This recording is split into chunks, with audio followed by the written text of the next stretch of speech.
your prayers as they're suffering this great loss this week. All right, here we are with a 1st and 10 from the 30-yard line. Trips left, single man right. Back to throw, quick pass out in the flat. There's a catch and to make a miss a tackle and gets out about 6 yards, Kenny. Yeah, number 8 was receiver. That is Joseph Abney, the senior receiver on the catch. Abney had a catch last week. Actually, he had one catch for 31 yards. So he's off to a good start. First play, pass completion. Second down, about 4 to go at the 36. I'd like to we'll get somebody else in just a minute here. Second down and 4. Trips right, single man out left on the left hash mark. Evans is in the backfield.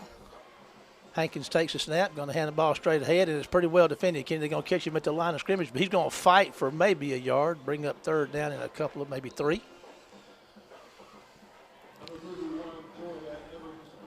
We'll give a shout out to my friend James Rat Williams and his wife Anna down there in Clara tonight, listening in, eating catfish and jalapeno peppers and who knows what else down there. I hope he gets a habanero mixed up in those japalinos. He probably wouldn't even know. He can eat, man, and can cook, too. They have a good time down there.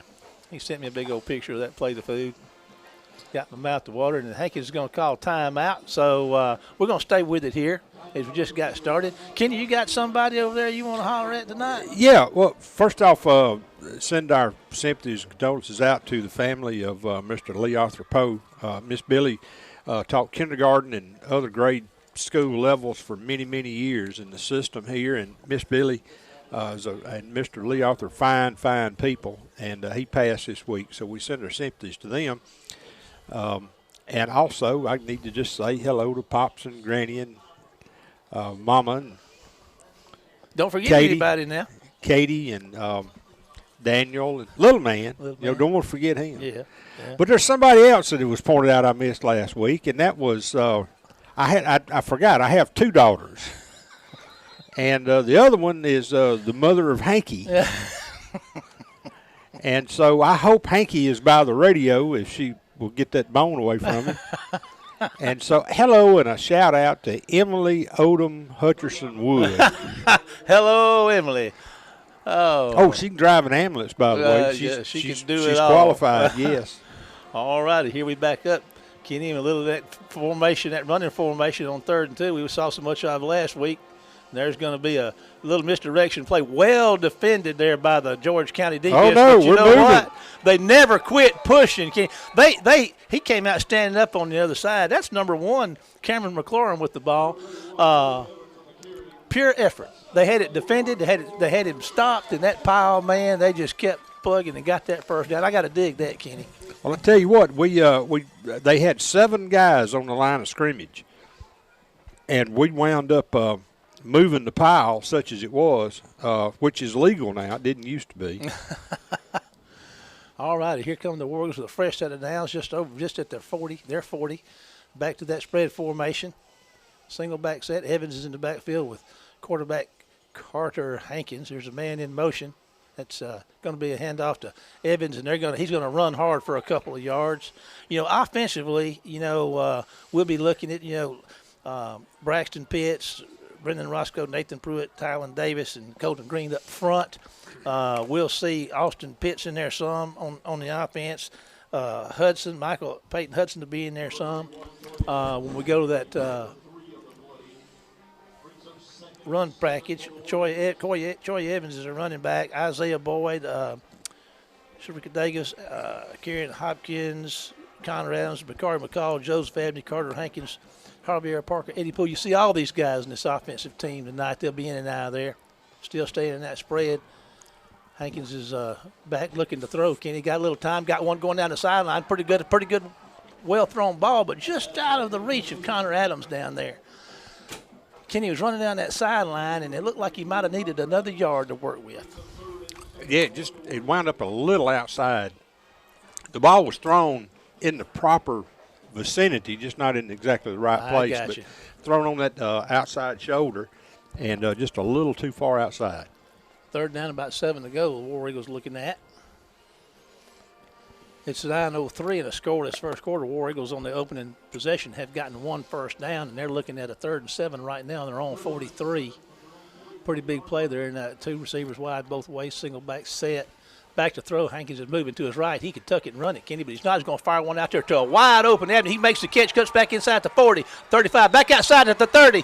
He's better to the 20. He's still going, Kenny. He could go. That's a touchdown right there. What a nice throw and catch. You know, Connor made a great decision. Kenny, he had the whole field in front of him, but he pulled up and threw it to Abney, and Abney takes it to distance for a touchdown. What a play. Man, I tell you what, a really good job. 57-yard pass completion. On a 3rd and 7, opening possession, the War Eagles get on the board. Joseph Abney, one of our captains tonight, one of our senior players, had a good year last year, and he's off to another good start this year. And what a great play to way to get this thing started tonight on the scoring for the War Eagles. All righty. Here comes our Kyle Clark's going to kick it out of the hold of Hankins. There's a flag on the play.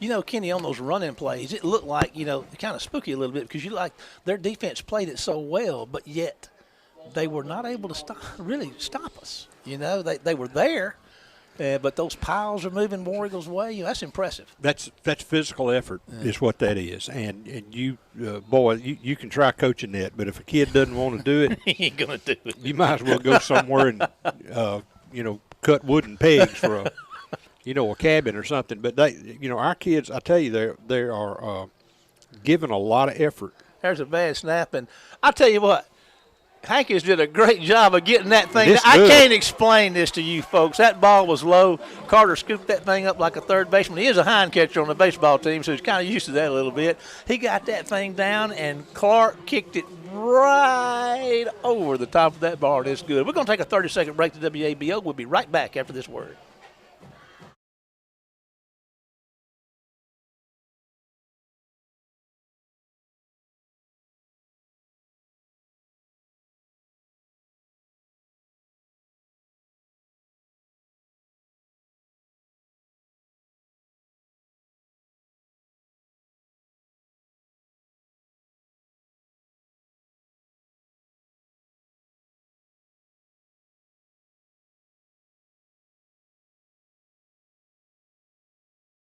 Back, 8:49 to go in the first, a 7-0 War Eagle lead on the Hankins to Abney touchdown pass.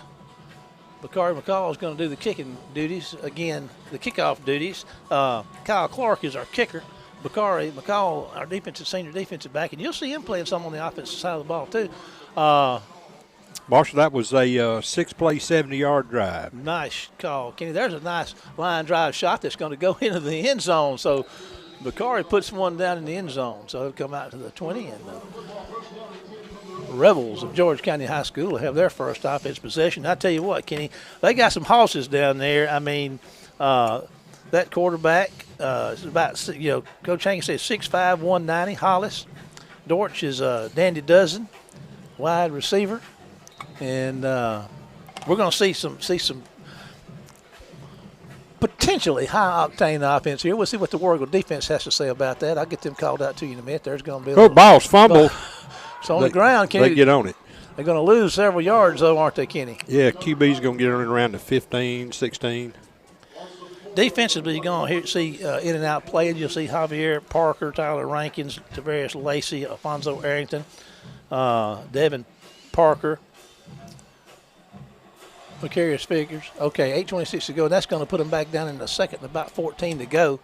They're about their own 16 down there. Yeah, they were trying to run a counter or sweep.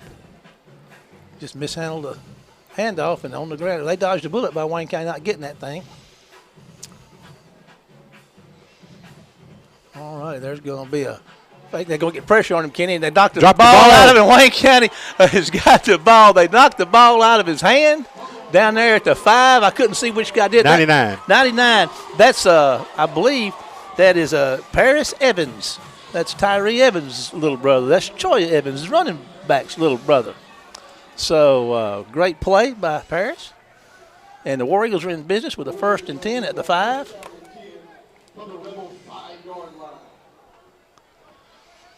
Well, they tried to fumble it, and Wayne County couldn't get it the first time. So, well, Evans said, I'll just knock that thing loose. He knocked it out, yeah. he sure did. He knocked swatted it loose. Yes, sir. He was dodging, trying to dodge. He's a long, tall guy, about 6'4", 6'5", and he had that ball out there, and Evans just swatted that thing out of his hand. All righty. Here they are in their run package. One man out wide, man in motion. There's going to be a handoff. There's Isaiah Boyd on the corner, and that's nobody going to touch him as fast as he can go. So that's another touchdown for Wayne County. So Wayne County with 7:54 to go in the first is sitting on a 13-0 lead. We're going to try another PAT.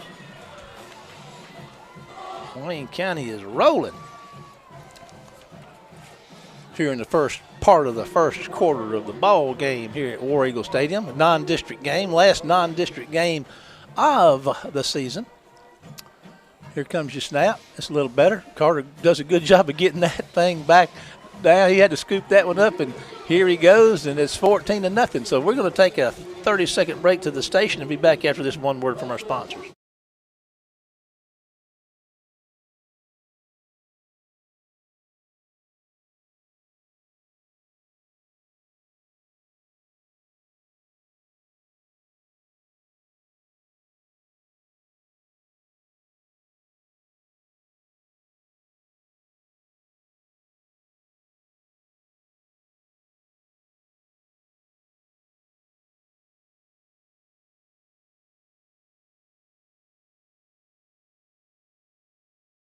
Down there. 7:54 to go in the first quarter. 14-0 Wayne County lead. The touchdown pass from Hankins to Abney, and then the handoff for the first touchdown. And Isaiah Boyd with a little, I don't know if you'd call that a jet sweep or not, but anyway, he took the ball and made his way into the end zone untouched. So here goes McCall is going to kick it off again. McCall, he's going to kind of pooch one down here, and it's going to be caught at the 31, and the man's going to run it out, and he's going to get turned upside down by, I believe that is number 3, I do believe, with the big hit down there, Javier Parker. So here comes the War Eagle defense, and it's 1st down and 10 for the Rebels on their own 36-yard line. Wayne County with 7:49 to go in the first quarter, up 14-0. All righty. And here comes your snap. Quarterback's going to keep it and run with it, Kenny, and he's going to get across the 40.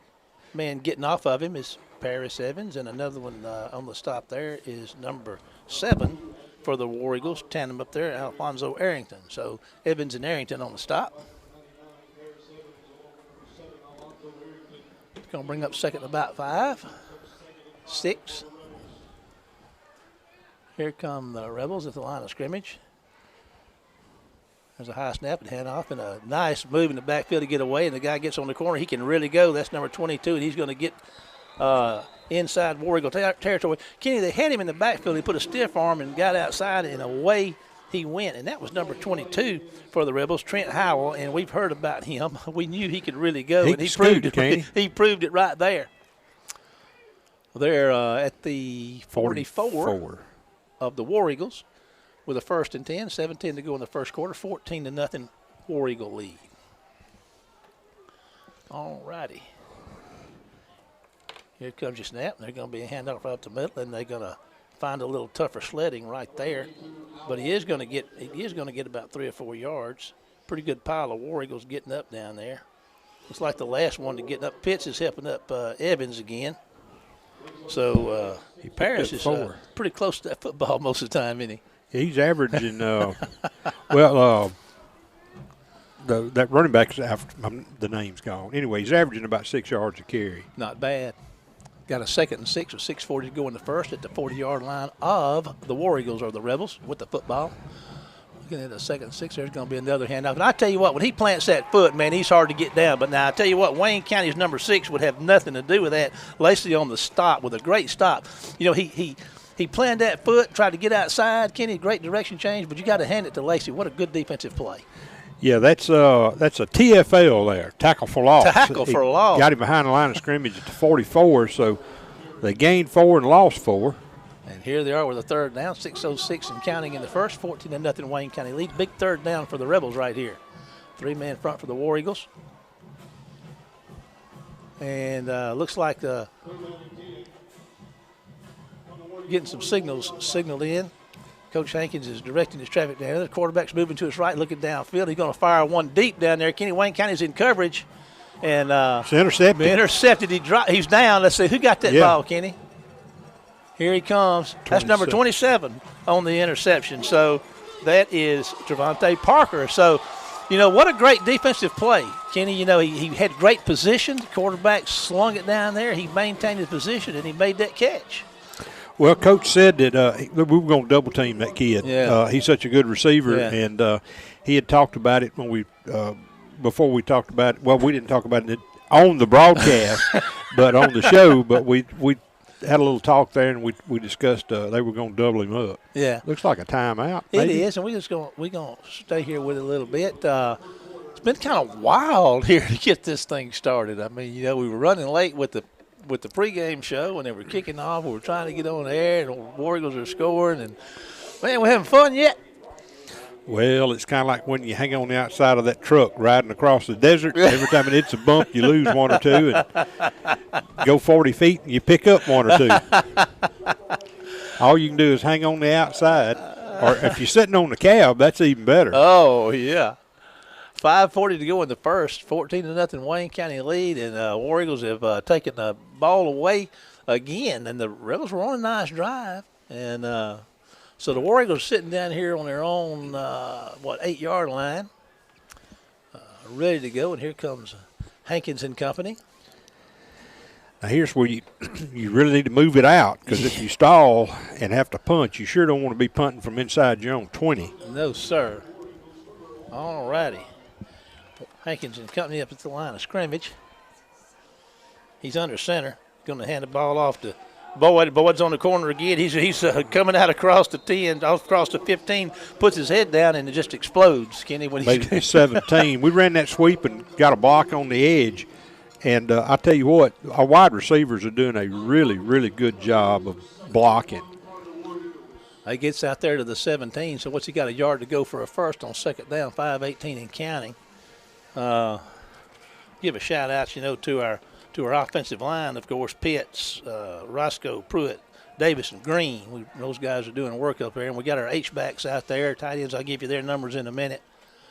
All righty. Well, George County's running a 3-man front, and they're bringing the 2 outside linebackers up on the line of scrimmage. Here's Boyd again, and we saw that play last week time and time again. He gets him in an H-back type position. He just kind of walks in his motion, and then when he snapped the ball, he takes his ball and he takes off. He got a first down out across the 20 to the 21 with 4:45 to go in the first, and a 14-0 Wayne County lead. Wayne County with another set of downs. George County's walking a bunch of folks up on the line of scrimmage, and that normal 3-man front, they're winding up actually with about 5 or 6 folks along the line of scrimmage. And boy, they bunch them in there tight, don't they? Wayne County's bunched in there tight. Single man out wide left. He moved a little bit. I don't know if they threw a flag on him or not, but Hankins is trying to get the ball down there to him, and it was a well-thrown ball and a well-played defensively. He got a hand in there at the last minute out there at about the 50, Kenny, and knocked it down. That was a great play by the corner over there because he had man coverage. Couldn't have played it any better. And let's see, the receiver was number 2 for Wayne County, Eddie Poole Jr., trying to make the catch. Couldn't quite come down with it. It is one of our captains for tonight, 2nd and 10 for the War Eagles. And that here they are, bunched up tight again with the 2 H-backs. Man in motion. Going to hand it to the man in motion on a sweep. He's going to try to turn it upfield. They're going to get him back inside the 20 for a loss of maybe 1. Going to bring up third down and about 11. Yeah, we're running a tight end set, and that's something that Coach Hankins really that wasn't his idea of what he wanted to run here. But when he got over here, he was wanting to run more of the spread. Well, what we've seen so far is that he can run both styles, which are drastically different. Well, and they just put this in last week. I mean, that's the other thing. This particular tight end formation and the everybody packed up. That's something they just worked on last week. Back in the spread, back to throw.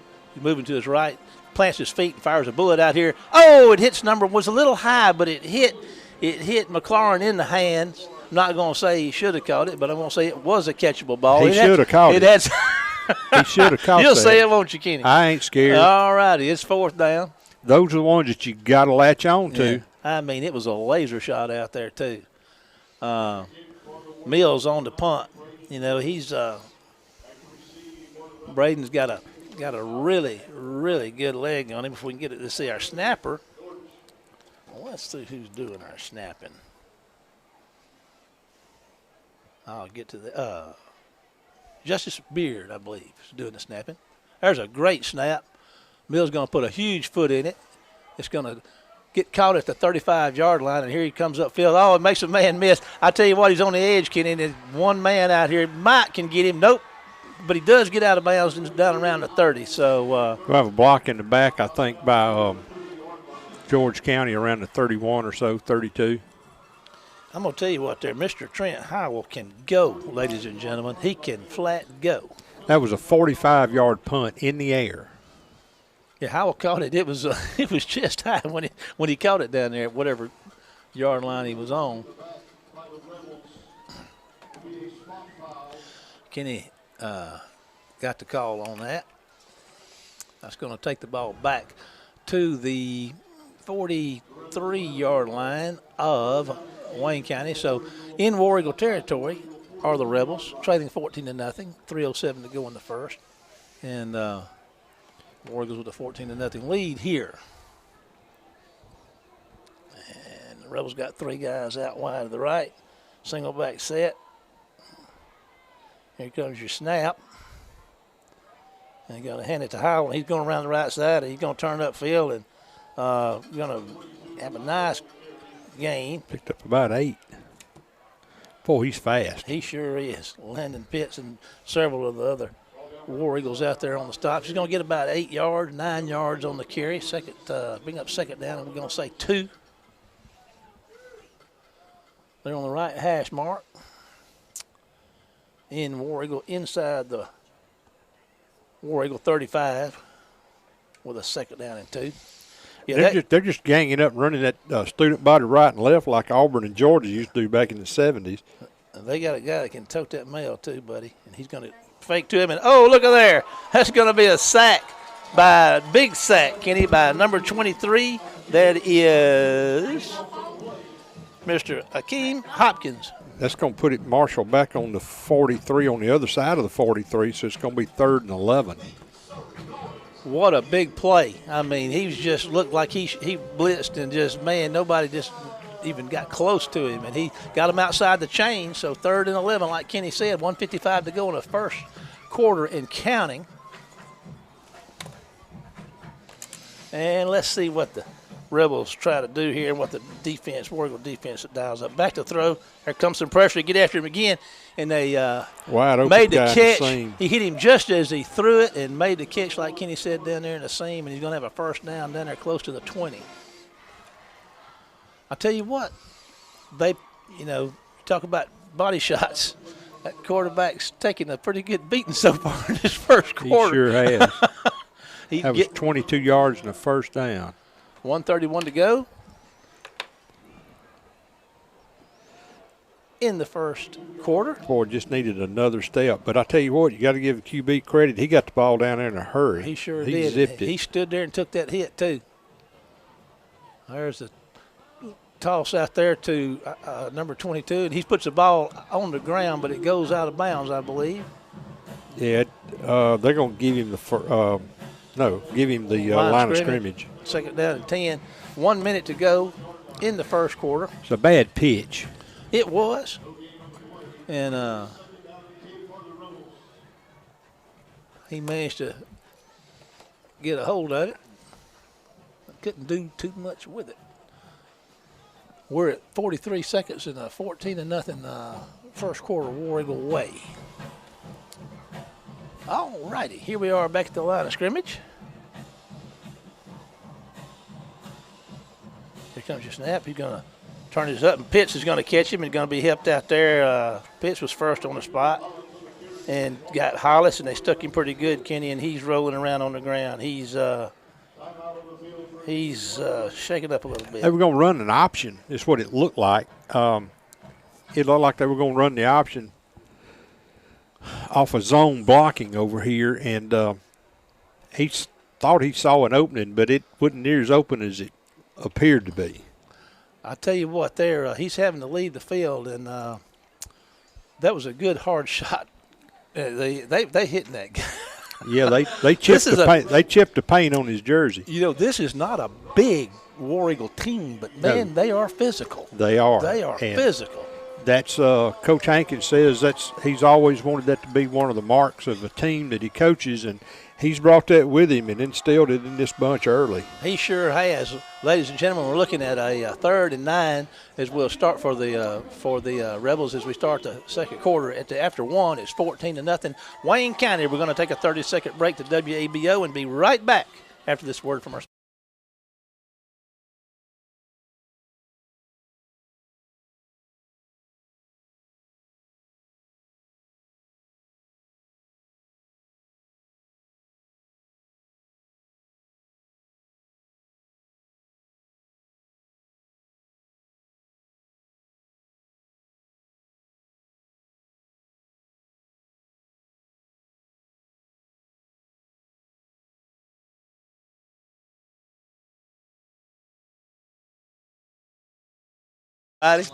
We talking giant trees and big splinters up here.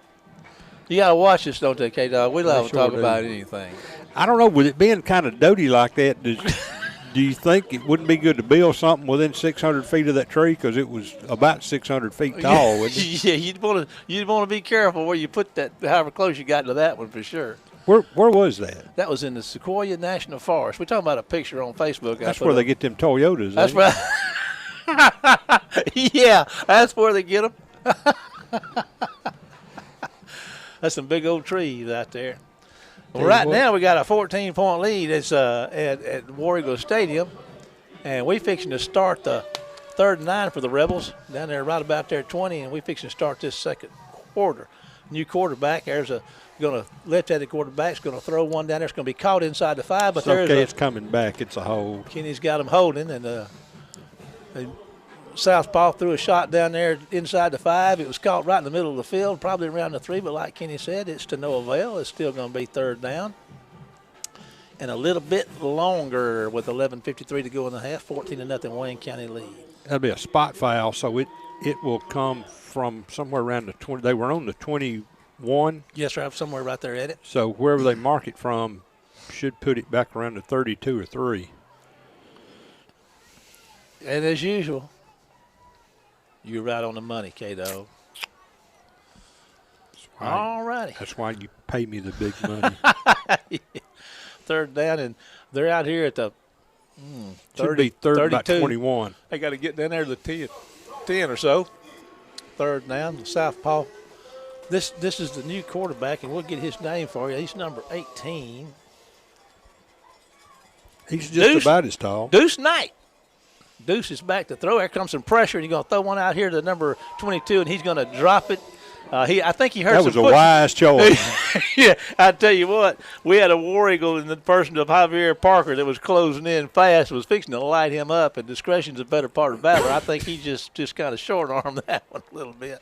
Yeah, well, was it Howell, the running back? Yeah, it was Howell. Yeah, Howell made another wise decision, too. All right, it's 4th and a long way to go. Nothing for him to lose but going for it right here. Too far. They won't gain anything out of a punt. Probably too far for a field goal, so we're going to see. So we got cover 2. We got 2 safeties back.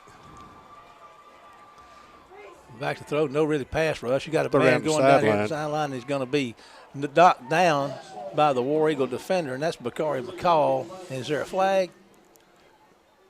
No, I don't think. Yep, there he is. Is there? Yeah, he's picking it up and throwing it down there around the 25. Well, if they're going to call pass interference, I don't know, or defensive holding.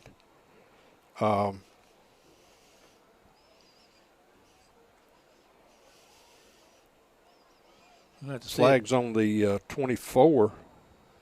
They're going to mark the penalty off down here, and he's inside. He's down here. Defensive holding, so that's 10 yards.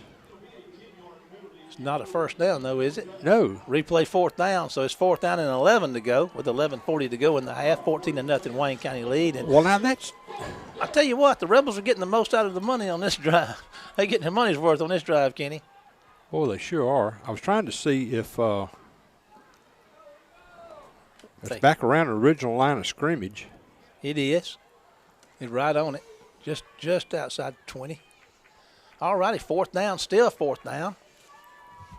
Yeah. Quarterback's going to move. Here's some pressure. Paris is coming at him from the backside. What about that hole there, boys? And that's an incomplete pass and no flags. So Wayne County's going to take the ball over on downs.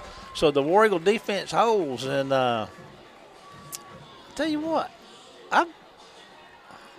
pretty salty bunch, aren't they?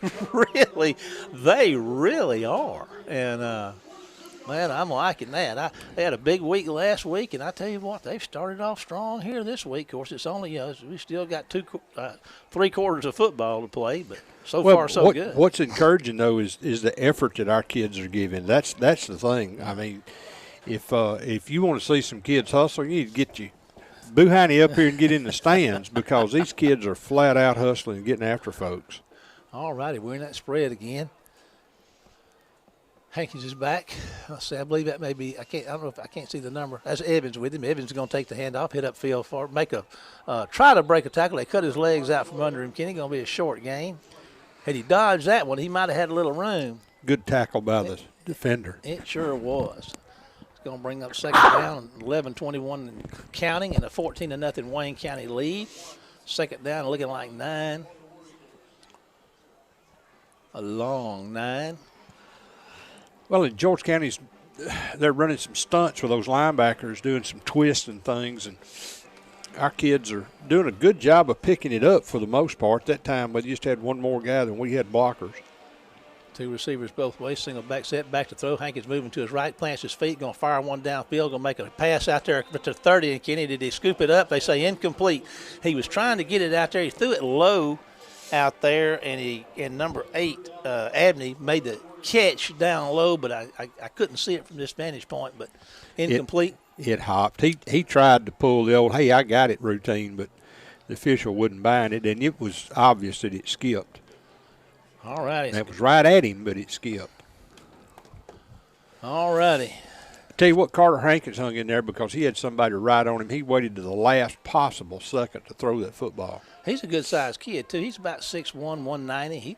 He's a solid young guy. He's back to throw, looking downfield, got some pressure, a little middle screen right there. Well played by the defense. That was to Evans, and, man, they smell that out and drop him for a loss.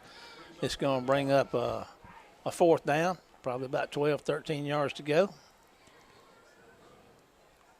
Mills will be on the punt again. And our snapper, I'd like to give him credit. That was a great snap last time. Justice Beard. Now, Mills is standing back here about his 9 to take this snap, 10-12 and counting in the first half, 14-0 Wayne County lead. There's a good snap. Mills going to get a foot into it. Kenny, that thing is high. He's being caught, fair caught at the 39. He's a good kicker. He's a good punter. Yeah. He really is. Yeah, he that was from the, let's see, he kicked from the 20. No, he kicked from the around the 29, so that was. It was sky high, and had to call that fair catch. They're at their own 39 with a 1st and 10 with 10:01 to go in the half. 14-0 Wayne County lead. 39 yards, and that was, man, hang time was just awesome. Well, let's see. I believe they may have the starting quarterback. Trips left, 2 men on the right, all spread out down there for the Rebels. There's a man in motion. He's going to hand the ball. Back. No, he's going to fake it. Evans going to get his shirt tail. He's going to keep it and try that again. Yeah. I'd be a little hesitant about going back up in there. But give it to him. Kid's got a lot of grit. Picked up 2 yards. 2nd down, 9:41 to go in the half. 14-0 Wayne County leads. 2nd and 8 for the Rebels, just across their own 40. They're between the 40 and the 41. Tell you the other thing, he's got some big feet. That looks like two toothpicks stuck in a couple of pecan halves. Trips left, 2 receivers to the right, straight back to throw, looking downfield, going to throw one out here to his left to his running back who's so fast, and he's going to make a guy miss, and Parker's going to drag him down. He'll get the first down. Right at the line over there. Kato's calling the first. They don't call you K-Money for nothing. 1st and 10 for the Rebels, 9-12 on the clock. Pitts checks in. Number 20. Richard Tanner Cochran playing. He's checking out. And here come the Rebels to the line of scrimmage. 2 receivers both ways, single back set. Going to hand the ball off the – no, he's going to pull it and get on the edge out here, try to, and he's going to defend it pretty well. Parker's out there wrestling him down on the corner again. He's going to gain 3 or 4. He fell forward 4 yards. Man, he sure did. And his feet were in the same place they were when we hit him. He is he can run. He's a pretty good football player. He picked up 5 yards, and he was standing. He only gained 2 with his feet, but the rest of him gained 3 more. All right, he's looking at a 2nd and 5 in War Eagle territory at the War Eagle 46. And here we go. Here comes your snap. Trips left, a bunch of formation over. They're going to fake the handoff, and I tell you what, number 23 for the War Eagle defense is not going to have anything to do with that, and that's Kieran Hopkins, one of our captains tonight. Big defensive play right there. Can he put him back in 3rd and 10 with 8:04 to go in the half? Yeah, get 5 and lose 5. 7:58 and counting, 14-0. 3rd down for the Rebels. Puts it just back inside Rebel territory. All right. Back to throw. Got some pressure on him at the last minute and going to be caught for a 1st down inside the 40. Well, I tell you what, he took his time, found his receiver, and threw it to him underneath in the middle. Solid football player right there, buddy. Yes, sir. He is. He's solid. Good throw, and that's on the Wayne County 36. All righty, 7:26 counting in the first half. 14-0 Wayne County lead, but the Rebels are going to make the handoff around the right side. Got some running room. Kenny turns the speed on, breaks the tackle, is going to get in down there inside. I believe that's a 20 in the 30, inside the, 25? Yes. All righty. That's another 1st down. So they're winding up and running the football. Down at the 22. 1st and 10, 14-0 War Eagle lead, but the Rebels are knocking on the red zone door down here. Trips left, single man right, single back set. He fakes the toss, and oh my goodness, I tell you what, number 23's had him a good night. He faked that toss, and I tell you what, our defender, Hopkins, stayed right there with him, man, would have nothing to do with that fake. And responsibility, football. That's his responsibility right there. And he stayed with his job and made it happen. He said, this is my guy. If he pitches it, he's somebody else's. Well, it's just, our kids are just hustling. I think a while ago on that run, we got caught in a stunt. 2nd and 14 to go for the Rebels. Back to throw. Got time. Going to throw one a little high out there. Going to be incomplete. Going to bring up 3rd down. Slipped out of his hand. It looked like. Yeah. It was that wasn't even way off mark. That wasn't even a wounded duck. That was more like a dead duck. 3rd and 14 to go for the Rebels. They're in War Eagle territory. They're down there at about the War Eagle 25. 6:12 to go in the half. 14-0. Wayne County lead at the moment. And Rebels are getting the play from the sideline. They're coming up to the line of scrimmage. Quarterback communicating with his running back right here. He's going to get back in there. He's got receivers both ways. There's a single back set back here with him. He takes a snap, looking to his left, going to throw it, get some pressure at the last minute. Got a man down there open at the 1 catch. Touchdown, George County. That was a. We just didn't see it. We didn't turn around. Yeah, he was in the neighborhood, but he couldn't make the play. So with 6:04 to go in the first half. The Rebels get on the board with a touchdown pass, and it's 14-6, and they're on to try the PAT.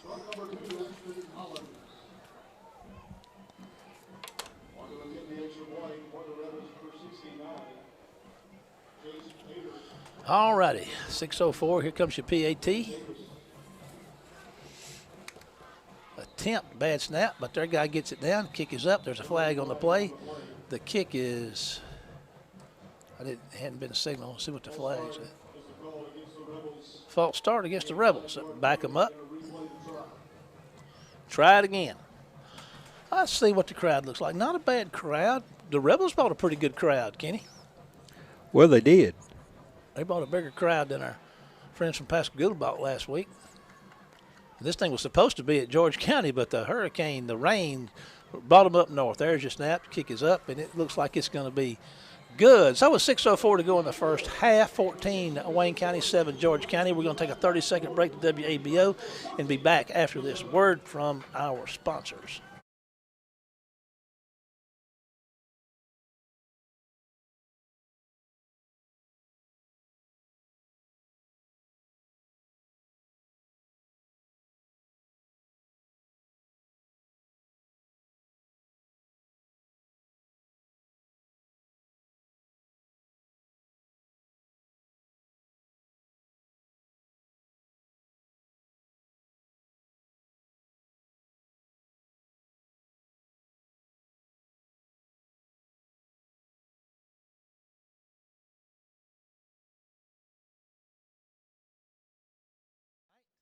.604 to go in the first half. Wayne County jumped out to a 14-0 lead on a touchdown pass to Abney, and then we had an Isaiah Boyd run for a touchdown, went up 14-0. Then the Rebels knocked on the door a couple of times, couldn't get it done, but on this last possession, we're able to get it done and get 7 on the board. So got ourselves a football game at War Eagle Stadium tonight. This thing was scheduled to be played at George County, but Nicholas has brought a bunch of rain in the southern states, and it's they don't have a natural. They got a natural field down there, it's soggy, and they didn't want to ruin their field for the season, so asked to come up here and play at War Eagle Stadium, and here they are. So, and I tell you what, I've seen us play some games in the past on grass fields, Kenny, and man, when the weather like what we've had, they can get away from you and be gone for the year, buddy. Oh man, I know. I tell you that. So they've had probably 10 inches of rain down there or better, and I know they didn't want to move it, and you can't blame them. But it's one of those things where it was probably best to keep from losing that field. Your kickoff goes in the end zone. They kicked it away from Isaiah Boyd. They watched probably a little film on him last week, and I know one thing, they don't want him running that football. They pooched the first one when they started the game, and then kicked that one, deep and right down the sideline. And so the War Eagles are going to be in business at their own 20 with a 7-point lead and a 1st and 10. Hankins and company making their way on the field. Get a shout out that offensive line. Green, Davis, Pruitt, Roscoe, Pitts. And here they are lined up, and they're ready to go. Got them all bunched in there tight. One man out to the right. There's a Boyd in motion. He's going to take the little handoff there and have a nice little game, maybe a couple of yards. He just kind of put him in motion. He just kind of walks casually there toward the middle of the line, and they snap that ball, and everything speeds up in a hurry. Second down, and I'm going to say 7 yards to go with 5:48 to go in the half. 14-7 Wayne County lead.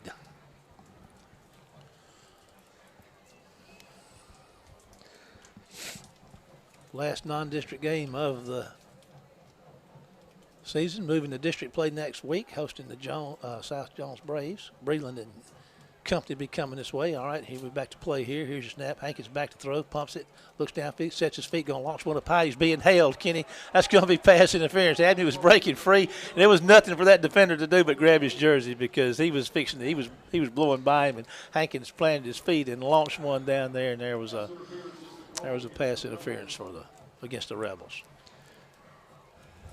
Not that it wasn't obvious. If I can see it, it's obvious, I guarantee you. Number 33, sophomore John Gandy's checking into the ball game. got him listed as a linebacker. But they're playing a bunch of these kids, spot playing them both ways. You know, there's a lot of guys that'll be starters on one side of the ball, do a little time on the other side of the ball. He's getting his best people out there every time. You know, he's playing what he's got and doing well. Here we are with all bunched in there tight again, single man right side. 1st and 10 for the War Eagles out at their 38-yard line. There's going to be a handoff to Boyd, and they're going to stop him at the line. They got him right to the line of scrimmage. He not much running room, Kenny. No, he didn't pick up anything. We were under center that time. Well, we may got a yard, maybe. Did we? Doesn't look like it. No, we didn't. 4:52 and counting in the half. 14-7.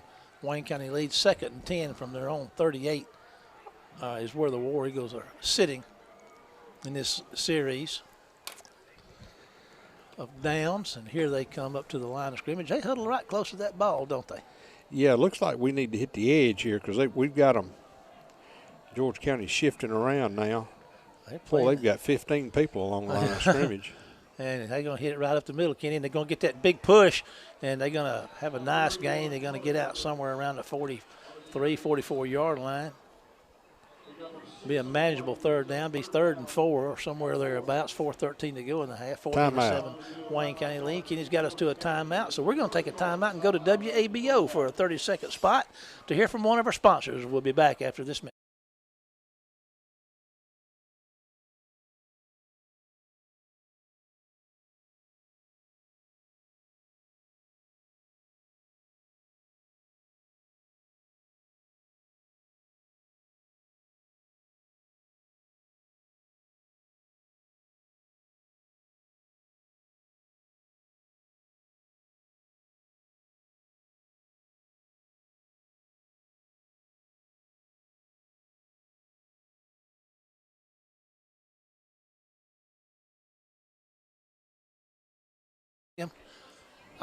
You know, 4:13 to go in the half, Kenny. I'm going to say this is a pretty substantial 3rd down right here. George County is going to get the ball to start the 2nd half. And, you know, they're getting cranked up a little bit offensively. So, I mean, good to keep the ball out of the hands. You'd hate to give up 7 here before half, but 1st down will stop, you know, put that off a little bit. We'll see. Well, this would be a good time to get down and get some points and run the rest of the 2nd quarter out. Going to be the toss to Boyd. He's going to put a foot down. Kenny make it miss, and he's going to get a 1st down. And I tell you what, just raw speed. I'm not going to second guess him, but in because he turned upfield, okay? Yeah. But if he plants his foot and comes outside, gone. They're looking at the back of his jersey.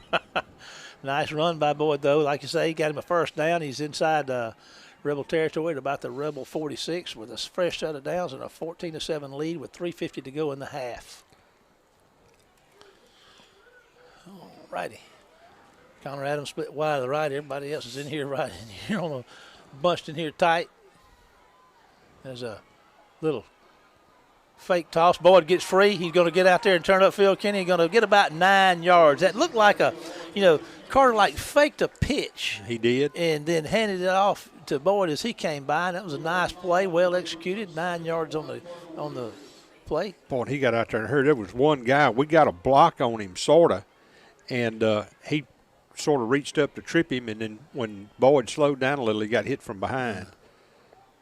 This guy's electrifying. I mean, he really is. 3:05 to go. 2nd and 1 for the War Eagles. 3:05 to go in the half. 14-7 Wayne County lead. Hankins in the gun. Straight back, moving to his left, looking downfield, plants his feet. He's going to throw one out here. He got a man open, makes the catch. Abney down here at the 25-yard line with another catch. Great throw and catch. 1st down, Wayne County. 12-yard gain and a 1st down. All right. 2:47 in county. Wayne County is down here at the 20, between the 26 and the 25 with a 1st and 10 with 2:38 to go in the half. All righty, they're staying in here tight formation. Hankins is under center. Boyd's behind him. He's going to hand it to Boyd on the dive, and he's going to just run real quick for a yard or two and be stopped. I thought he might break one there, but he didn't. Let's see, Troy Evans is checking into the ball game. He's a bigger guy. He weighs about 203. Boyd probably weighs about 170. He looks bigger than that, but, man, he can really go. Evans had 160 yards rushing last week, I believe. Boyd had 115, but he had that 85-yard touchdown run on that kick. So we got two guys that can tote the mail for sure. Second down, about 9 to go, 2:01 and counting in the half, 14-7 War Eagle lead. War Eagles are right at the 24 of the Rebels. Apparently the game clocks aren't working. Oh, boy, they're going to get after Hankins. He's going to dodge one and get sacked back at about the 36. One hit him and he got away, but another Rebel came in there and they got him for a big, big loss. Stops the clock at 1:43. There's a flag on the play. That's probably a hold. You're right. And what you want to do is take the play because you lost more. Well, you lost about what the hold penalty would give you. And you called it, Kenny, down to the tee. He's going to bring up third down and about 19 or so? About 19. It's about 11-yard loss. Yeah. We're at 1:41 to go and counting, and a 14 in the half of the 14-7 Wayne County lead. Hankins and company got trips left, single man right, single back with him. Evans in the backfield with Hankins. Evans moving out to the right. Hankins is going to plant his foot, going to throw one to Edmey, cuts outside. He's at the 35. He's going to move back and make his way to the 30. Going to break a tackle, Kenny, and going to get maybe back inside the chains. Let's see, but it's going to bring up fourth down and about 10. Going to bring up fourth down and about 10. Clock stops at 1:12.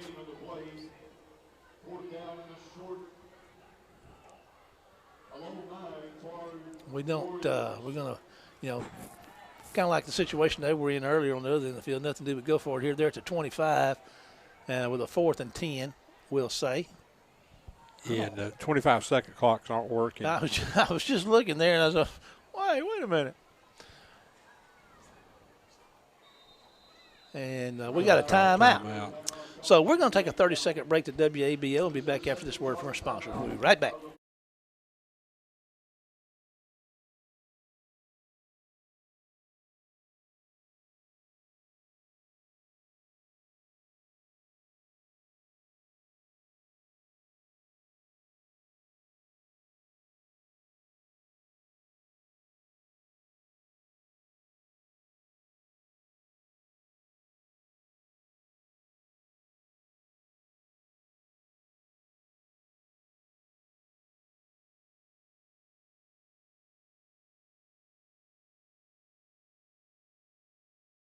The 25 of the Rebels, and we're holding on to that 7-point lead, and we'll see what happens here. Rebels are going to get the ball to start the second half, but this half's not over yet. Got a little more football to play, Kenny. They can do a lot in a minute and 12. Well, here you know George County is going to send a couple extra folks. They're going to probably go man on the receivers. Trips right, single man on the left. Evans in the backfield, back to throw. Hankins got some pressure coming. He's going to be sacked again. Kenny, he fights with all he's got, but he's going to lose a yard, and Wayne County's going to turn the ball over on downs. That looked like, what they used to say, an old jailbreak down there. Well, we had 6 blocking. They had 7 coming. Yeah. And they were playing man coverage, and he was going to have to really get on his horse to try to get out there. Now, if he gets outside or gets outside the pocket, he had a chance to run for the first down, but just a good job by George County in executing that. Wound up losing, 3 yards? Yeah. We're at 1:07 to go in the half. George County with the football, and we got a timeout, and we're going to take a 30-second break to WABO so we can hear from one of our fine sponsors. Be back after this.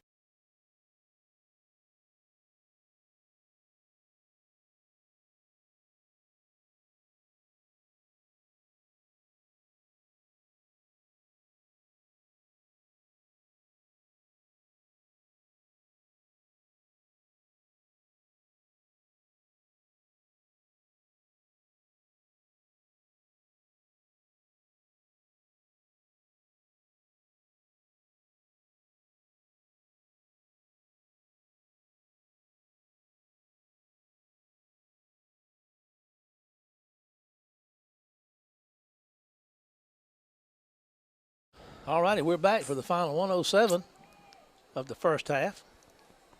14-7, War Eagle lead.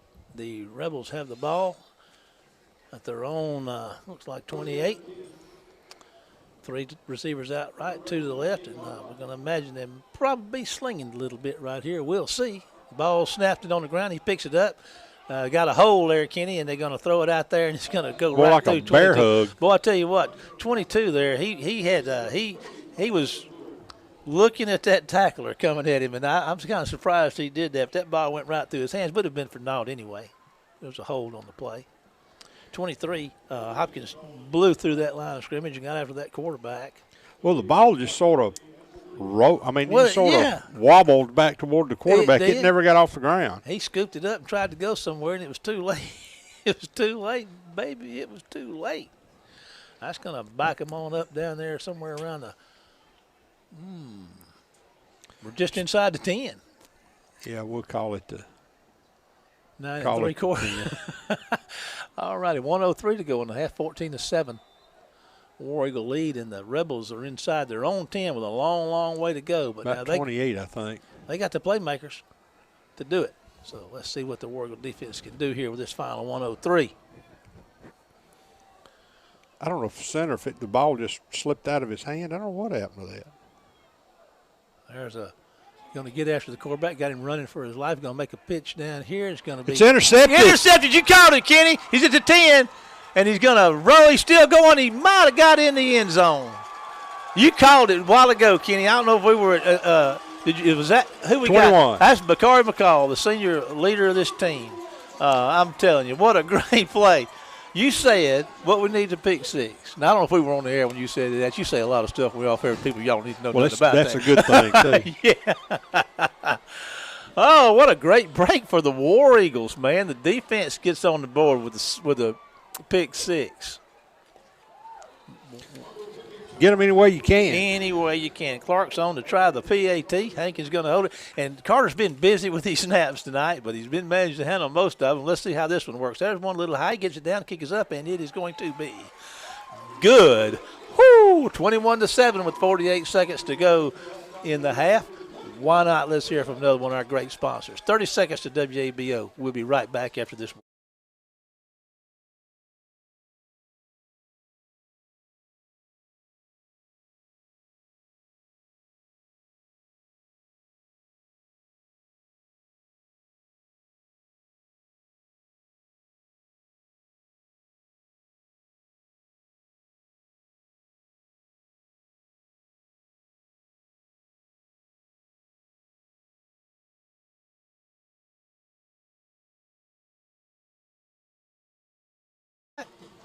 War Eagle Stadium, Friday night.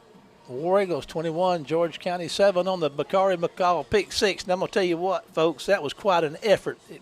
First, the catch that he made, the pick that he made, then the run that he made. I mean, they had him at the 10 down here, and he just kept spinning and fighting and moving his legs. He would not be denied. He would not going to have it. No, sir, buddy. And now he's going to go out here and kick this thing off. He said, not only will I pick off a pass and run in the end zone, he said, if you don't watch me, I will tee this thing up and kick it. And that's what he's fixing to do. And there's a flag on the play. I guess they're penalizing him. I don't know what they call him, Kenny, but they've thrown a flag down there. They're calling it a procedure call. I'm going to back him up and make him do it again. He said, that ain't no thing. Just watch. That movie, what was it movie? Replacements. Yeah. Give me the ball. Go get me the ball. Get your ball. Oh, all right. McCall's getting ready to kick it off. He's going to put a foot in it. It's going to take a bounce and be scooped up at the 20. And here comes the Rebels. Going to get through, and here he goes, Kenny. I tell you what, he's going to go. Nobody's going to catch him. Good got thing. Two flags down here that he can go all he wants to, but they're going to come back down here for those 2 blocks in the back, and a block in the back and a hold. So can we get them both? Yeah, just take them both. Back them up 30. 35 seconds. He did get outside, and of course, like Kenny said, he was aided with a little illegal activity down there that always helps. Penalize him. What's a little holding among friends? So the excitement comes and the excitement goes. 35 seconds on the clock. The lead is still 21-7. I tell you what, you talking about this team right here, the Rebels. They can score in a lot of different ways. A lot of team speed. And, keeping as much distance as we can between them on that scoreboard to end this half is a big deal. Well, it's one of those things where you got two teams here. One that's caught a couple of bad breaks in George County, and Wayne County's taking advantage of it, which you should do as a good football team. That's true. But it's just like one step forward and two steps back. And there's 35 seconds to go in the half, 21-7 ball game. I The see Rebels them trying to throw to number 1. I'm going to bet you. All right, the Rebels are at their own 44. And back to throw. There comes some pressure. And there's going to be a little short pass to the number 22, and he's going to catch it behind the line of scrimmage for about a 2-yard loss. He corralled the football. He never got a good hand on it until he finally got it and pulled it in. He lost a couple of yards. 18 seconds and counting on the clock.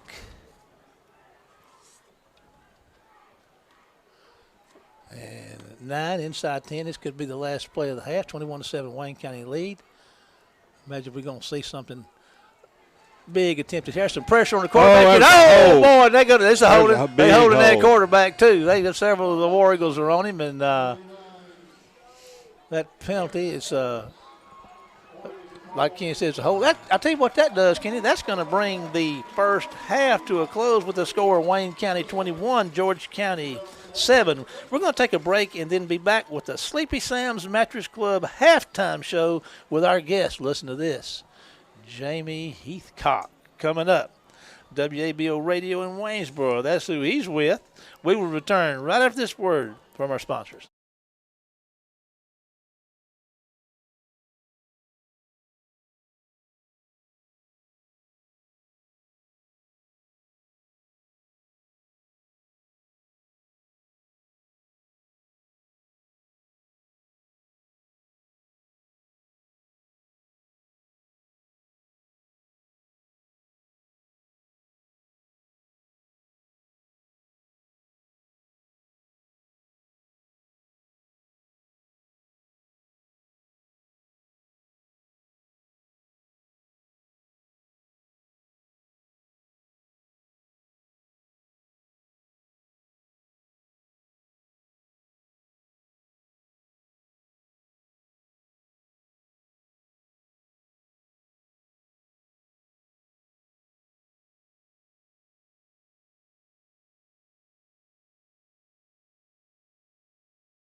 after a couple.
And the mattress club.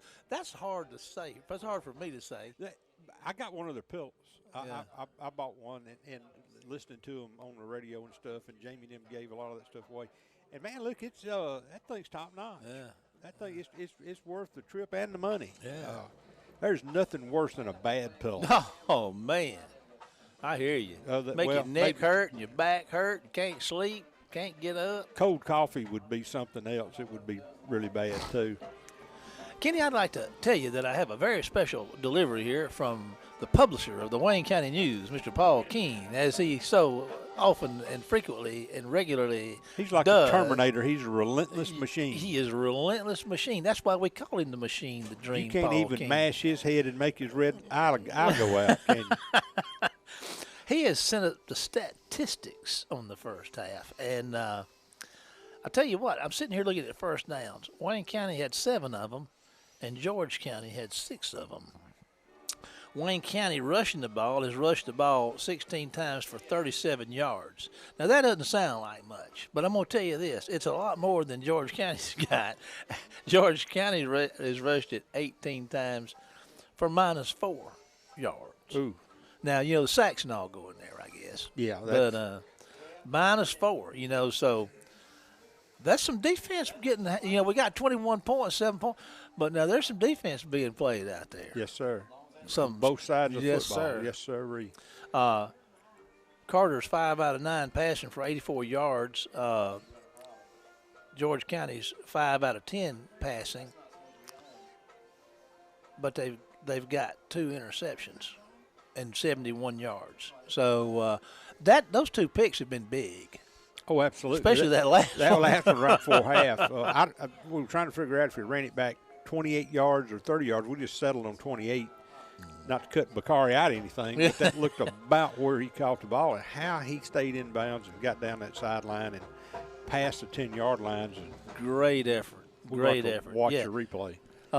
Another deal here, we look at penalties. Wayne County has been penalized 3 times for 20 yards and George County 5 times for 50. Punts, we've punted it twice for a 43-yard average, and the Rebels haven't punted it yet. You know, Mills is, you know, our snapper's been doing good on his punts, and Mills is, I mean, that kid's got a leg like nobody's business. Man, he can punt that 30-yard punt or 39-yard punt, whatever, 40 yards in the air, it hung up there for about 10 minutes. Had frost on it when it got back down. Return yards, Wayne County 24, George County 38. 3 of 6 on third down conversions for Wayne County. That's 50%. 3 of 4 for George County. 0 of 1 on fourth down conversions for both teams. Time of possession, George County's had the ball at 13:31, a little more than Wayne County, 12 of 29. Rushing the ball, Isaiah Boyd's got 8 rushes for, I think, 4 yards. Carter's 5 of 9 passing for 84 yards. Beasley's got 4 catches for 86 yards. Defensively, they've been doing some work over there. Hopkins has got 6 tackles. Paris Evans 5 sacks and 5 tackles and 2 sacks. Paris Evans. Busy night. Interceptions. Trevante Parker's got 1, and the one we were talking about a while ago, Bakari McCall. Very great defensive half for Wayne County. This bunch of George County is a dangerous They sling it. team. They sling it, and we've done everything but throw a net over Hollins, the quarterback, and his running back buddy, number 22. Between the two of them, they can cover some ground in a hurry. And, of course, that wide receiver, Marquis Dirch, yeah, that's that rascal can mortally fly. I mean, he's got vapor coming off his shoulders when he's running. And so to be able to be up by 2 scores is huge. And it doesn't matter that one of my people are like, well, if they didn't have a reception, they'd only be up by 14-21. Well, yeah, but it's still 7 points. Yeah. I mean, you can label it whatever you want to. Yeah. But to be able to be up 2 scores on this bunch is big. And, of course, they're capable of coming back and they scoring sure are. a lot of points in a quarter. And that's the challenge for Wayne County here is in the third quarter is to stop them on this initial possession. And if they can do that and take it down and get some points, then you don't relax. But what you do then is you just do what Coach Hankins wants to do, and that's just line up and let that clock run. Yeah.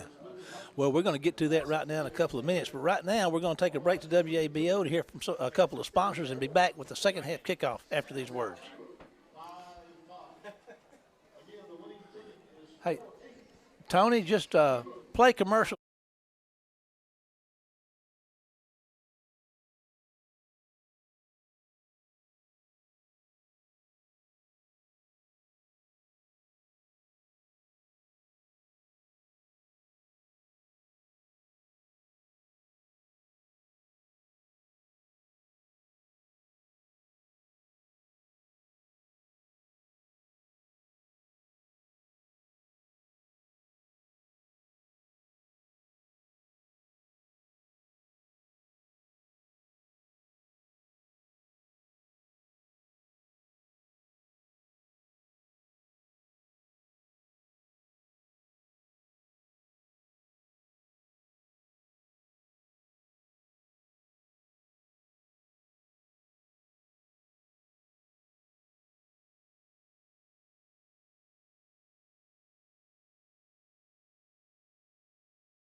come back.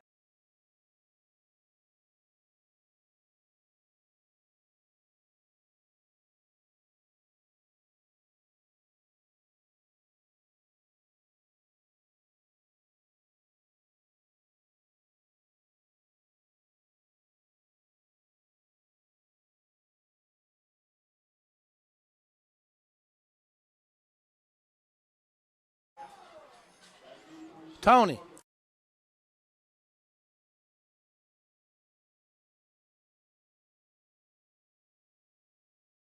We're back. Who knows? It's hard to know sometimes. You know what, Kenny? You just That's kind what of that little girl said in that movie.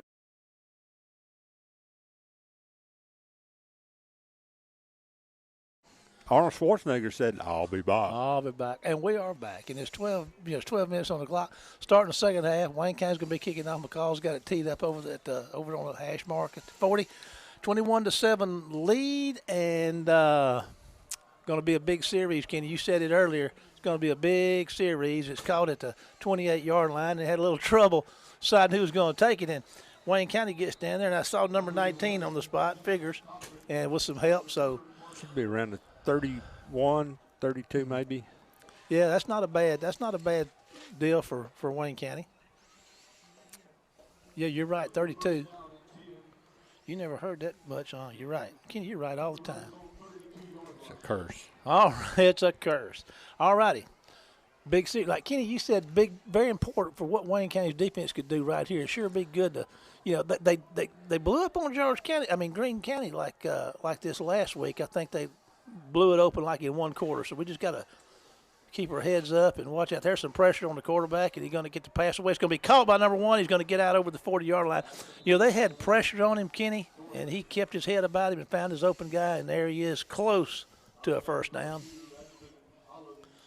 That kid's good. He is, and he took his time. He did a good job of not panicking. He had a lot of heat coming on him, and he did a good job just to stand in there and wait till he saw his guy. He's at the 40 now with a 2nd and 2 on his own side of the field. 11:27 in the third quarter. 21-7 Wayne County lead. They kind of bunched it up a little bit in there, Kenny. That's a little different look for them to start this second half. And they're going to hand it off up the middle, and it's not going to work. There is a tackle behind the line of scrimmage and a penalty flag. Going to be another hold. You got it, Kenny. Well defended, Kenny.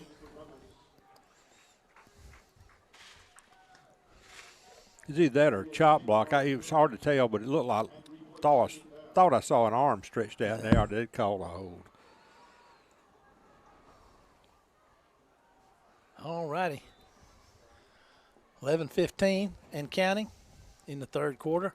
And that's going to take them back to the 28. Outside the chains with a 2nd and about 14 yards to go. He's moving, looking to throw. Got a little pressure on him. They're going to get after him. He's going to plant his feet. Throws one. Got a man behind everybody, Kenny, and it's out of bounds. He had him, son. Number 1 was wide open behind the defense, but the quarterback was having to get on his horse and ride a little bit, so he couldn't make the pass. Well, it did look like a stampede on Red River. If you remember that one. That was where Harry Carey Jr. got trampled. Stops the clock, 10:51 in the third, 21-7 Wayne County lead. Third down and 14. But, I mean, he the quarterback, Hollins, number 2, doesn't have to be fast. When he strides, he picks up 3 yards every time he puts a foot down. Big third down play. There's some stoppage. Going to have a illegal motion over there, illegal procedure on the far hand side. Offside. Well, I saw the guy move. Maybe that's what he did, moved into the neutral zone. All right, now, legal procedure. I don't know. I just saw the kid move. I don't know. Call it what you want to. 3rd and 19, Marshall. That's a big deal right there, 3rd and 19. Big opportunity right here for Wayne County to do what you said they needed to do, Kenny, and that's to stop them on this first possession. Right now they got them outside the chains, doubled up outside the chains for the 3rd and 20. So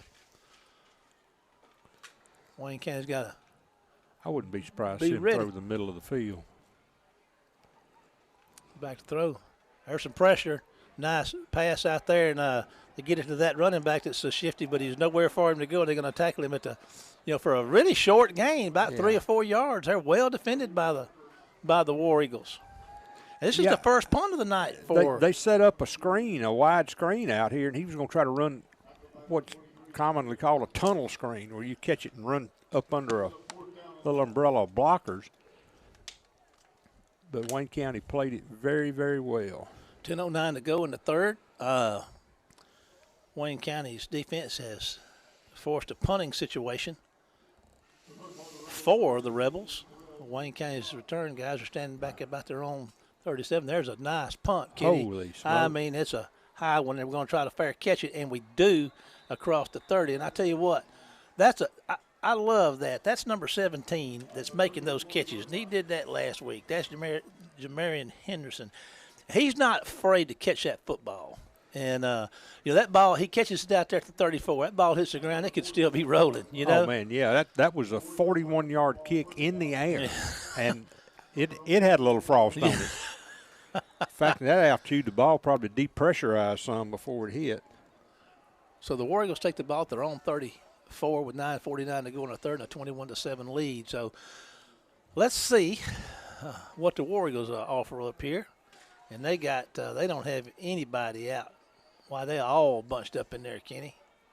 That's a little different look. And there's going to be a handoff to Abney, and he's going to turn it upfield. He's going to get some room, Kenny, and he's going to get out close to the 50-yard line. Going to be a first down for Wayne County. Boy, just the old speed sweep, and, man, he took it and went. He sure did. Senior. 9:34 in the third, 21-7 Wayne County, and the Wayne County's got a first down at their own 49-yard line. 15-yard gain. It carries with it a first down, as you said, so aptly. Abney split out wide to the right. Now everybody else is in tight. There's going to be a handoff to Evans, and they're going to get him behind the line of scrimmage, and he's going to put his head down and maybe get a half a yard.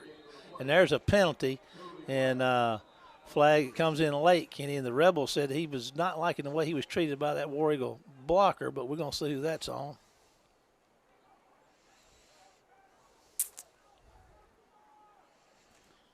Number 76 is checking in up front for Wayne County. Showing a personal foul. I thought he signaled against Wayne County. It is against Wayne County. Well, I mean, the child abuse is not a penalty in high school. I mean, if he can't, if you can't shuck a blocker, you just got to take it. Now, Kenny, 34. Tell us what's happening here. We're back inside our own 35. We got with a second down, and we got to get to the 41 on the other side. No. That would be right. Boy, that's got us on a long second and 25 or so. 8:41 to go in the third, 21-7 Wayne County lead. Wayne County's got some receivers spread out now. Hankins does a quick pass out in the flat there, and that's going to be the number 2, and he's going to get some running room. Can he come up the sideline? Going to get him out of bounds somewhere up around the 45, and that is Eddie Poole Jr. on the catch and run. Pretty nice play. He's got Yeah, it was. But he's got a long way to go. He got to do that. He got third down. And about 15 yards to go with 8:25 to go in the third. Wayne County still up 21-7.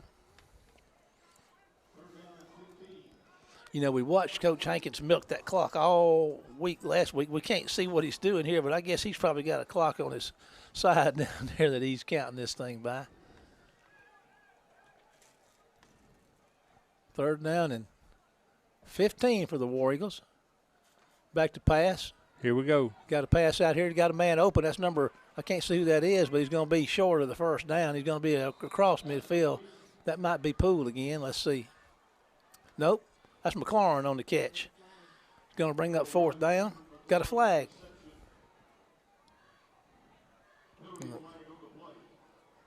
Flag. Well, I'm not sure. I didn't see anything that even looked like a hold. He pointed against that way, so. Wayne County didn't have many penalties in the first half, but they've started out with a flurry of them here in the second. Man, we're going the wrong way. We were up here at the 49 and the line of scrimmage. And well, what it was we're at the 33 now. okay, so it's going to be 3rd and 26. With 8:09 to go in the third with a 21-7 Wayne County lead. And I don't know. This is going to be a tough conversion right here. Just buy a little room for Mills to kick, maybe back to throw. You go right here. He's going to fire one out down here, and going to be an incomplete pass. Look, he's trying to get it to Connor Adams. There's another flag on the play against Wayne County. Man, War Eagles offense is self-destructing out there, Kenny. It's going to be declined. It's going to be 4th down and 25, so Mills is going to get the chance to punt it. I'm not sure why all of a sudden they're deciding they're calling holding against our kids. So Mills is going to be standing at his own 21, maybe backing up there to 20-21 to receive the snap. Wayne County did a good job on defense that first possession and so well. Shot themselves in the foot offensively here on their first possession of the second half. Maybe some of that new equity in penalties. There's a good snap. Mills is going to get a foot in it. It's not his best punt of the night, but it's not bad. And here we go. That's the running back that's so fast he's going to catch the ball on the run and going to get it into War Eagle territory somewhere down around the 40. And there comes a flag from way back, Kenny. Blocking the back. Clock is stopped at 7:41 to go in the third, 21-7 Wayne County lead. And Kenny, you are on the money. K-Money. Yeah, we can work with some. I get a chance to work with some great folks. Yeah, we get to Dream, the Machine, Paul King. We get K-Dog, Kenny, K-Money. I mean, man, I'm surrounded by. How can I lose? Can't do it. Can't do it. All right, K-Money, tell us where we at. Well, it's coming back across midfield. Ball should be somewhere around the 40, maybe. I don't know. Depends on where from the spot. Yeah, that would put it 48. All righty, 1st and 10 for the Rebels. 7:41 to go in the third. They trail Wayne County 21-7. 7:41 to go in the third, and they got themselves their second offensive possession of the night with a 1st and 10. That Kenny said at their own 48. Trips left, single man on the right. They got a couple stacked up out there on the left hash mark. Single back with him, and he's going to hand the ball off to Mr. Fast guy there. And here he goes, and he's on the edge and making folks miss and going to get out of bounds somewhere around the 17 or 18. George County has come out here meaning some business in the second half offensively. They caught us in a stunt, and we didn't have anybody to fill that hole. Out of bounds stops the clock there at the 19 with a 1st and 10. Clock is running at 7:24. 21-7 Wayne County lead in the third quarter. 33-yard run. Rebels on the move. There's going to be a quick pitch across the middle. It's going to be caught at the 10. Going to be inside the 10. Probably going to be close to a 1st down. Kenny had to get to the 9.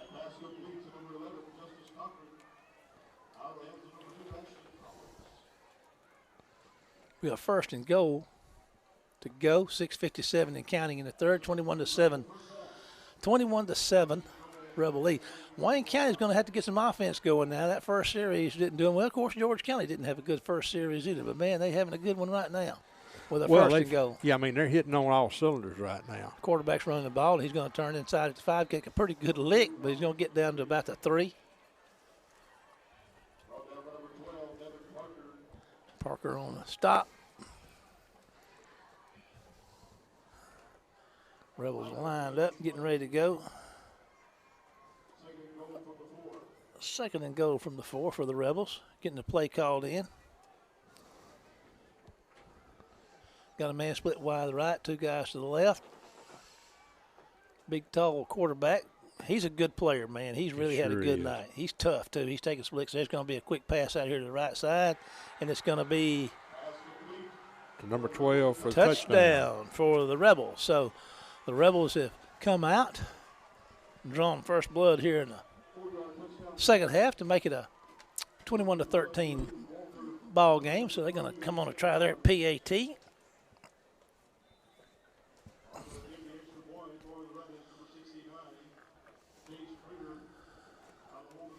Everybody's sitting ready to go. Let's see if it snap.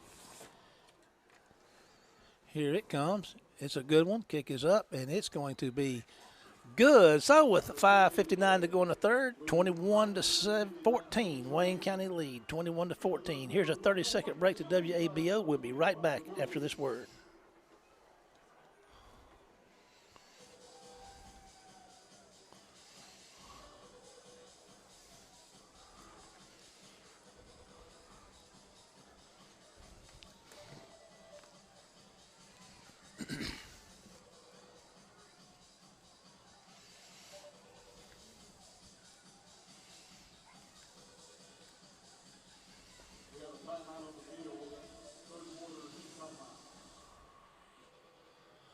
Well, we're back, and we got a timeout. Kenny, the first half was pretty much all Wayne County, and this third quarter has pretty much, we'd have to, give the nod to the Rebels so far. They've got it to a 7-point ball game. Last week they played George County, and I kind of alluded to this earlier. They were they played Greene County, and I was talking to someone that was talking about how close that game was. And I think somewhere around the third quarter, George County blew it open. It looks like they're wanting to try to do that again. Yeah, and, everybody's sort of back and forth here in the first first half of the third quarter. And we didn't get to stop. We didn't get the, penalties killed us on that possession where we backed up and gave them really good field position. They'd had even better field position than that if it hadn't been for the block in the back. Yeah. So Wayne County's what they've got to do now is respond with a score. Yeah, that's the only thing you can do. Well, I've heard you say it. That's what a good team does, according to your old friend, the Right Reverend Cheryl. The old Antichrist. All right, there's a high kick that's going to be caught by Boyd at about the 12, and let's see, he's coming up the hash mark. He's going to move away to the outside, turns the speed on. Kenny got one to beat on the corner right here, and he gets around the corner almost, but there's a horse collar right there, buddy. I'm telling you. Well, there wasn't anything else to grab. No, I just can't tell you how fast that guy can fly. So they tackled him at what, about midfield. About midfield on the Rebel side of the 50. So that's going to bode well for the War Eagles field position wise. They should be 15, so that should put it down around the 35. 5:51 to go in the third, 21-14 Wayne County lead, and Wayne County is going to get some real good field position out of the deal. And you called it right as always, Kenny, right there at the 35, just like you said. Wayne County's got to get some offense going, Kenny. We can't. We're going to have to do something to respond. Yeah, you got to score. Yes, sir. I mean, there's just no two ways around. Spread out a little bit. There's going to be a handoff to Evans, and Evans is going to find a little room. Kenny, he's running hard, breaking the tackle, spinning, still fighting hard, still plowing in the new ground down there for about 14 yards, 15 yards on that first down carry. Yeah, he made it to the 20. That's 15 yards the hard way. All righty, big run by Troy Evans.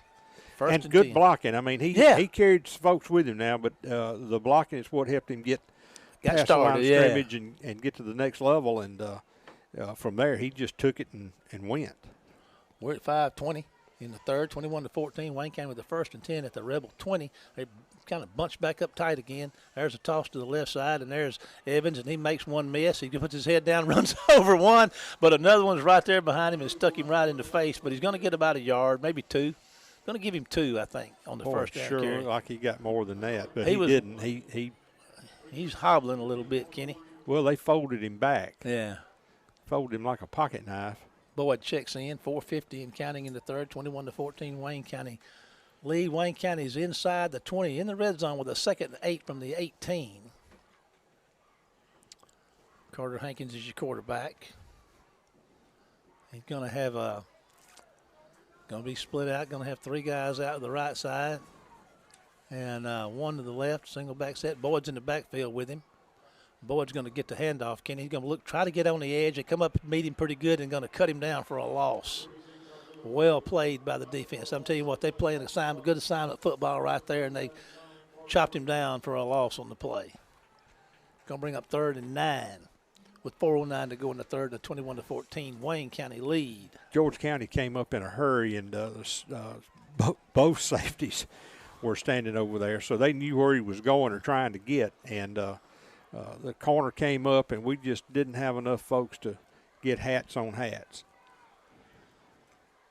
3rd down and 9, and 4-down territory because we got a new kicker this year. No reflection on him. It's just a little long for him, I think. But we'll see. It's 3rd down right now. We'll see what Carter can dial up down here with trips to the left, single back set, one man out to the right, and there's a penalty flag. Delay of game. Delay of game. That's not helpful. No, sir. That's going to take it back outside the chains. It'll be a 3rd down and about, 14 to go now with 3:33 to go in the third, and Wayne County up 21-14. That's going to put the ball back at the 24.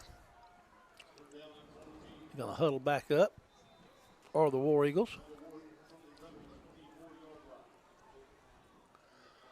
Well, they're spending a little time out there offensively, and that gives the defense a little chance. Of course, the last drive George County had didn't last that long anyway. But here we back up to the line of scrimmage. We've got 3 receivers out to the left side, 1 to the right, single back set. Hankins awaiting the snap. Here's a snap. He's straight back to throw. He's going to look downfield. No, he's going to throw it out in the flat through the hands of number 2. I believe Eddie Poole might have been looking ahead a little bit right there. He was. He heard some of those same footsteps echoing down the hall. That's going to bring up 4th down and about, they got it back here, 14. 3:29 to go. It's incomplete pass stops the clock at 3:29 in the third, 21-14 Wayne County lead. Well, nothing to do but try right here. It's a big 4th down play. George County's going to bring the house again. They're going to go man up. Got timeout called. All righty, timeout by the War Eagles. We're going to take a 30-second break to WABO to hear from one of our sponsors, and we will be back after this commercial break.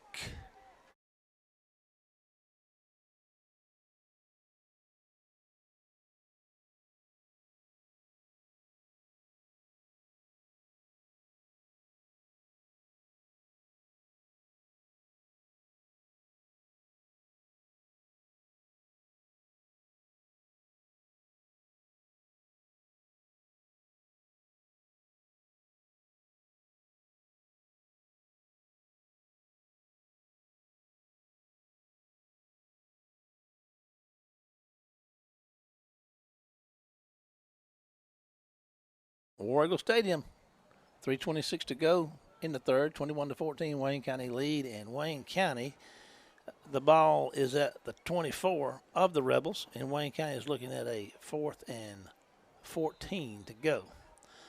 Coach Hankins better be dialing up something special down there again. Well, I mean, one thing you're going to have to dial up is some blocking. So I think George County, they're going. Let's see what they're going to do. Well, they're going to bring the house again. They're going to bring 8, cover with 3. Yeah, we got that tight formation again. There's a stoppage of play. And George County takes time out. They want to see what we got. Well, we had the right call. Yeah. We were fixing to break that one. Let's take another 30-second break to WABO. Be right back.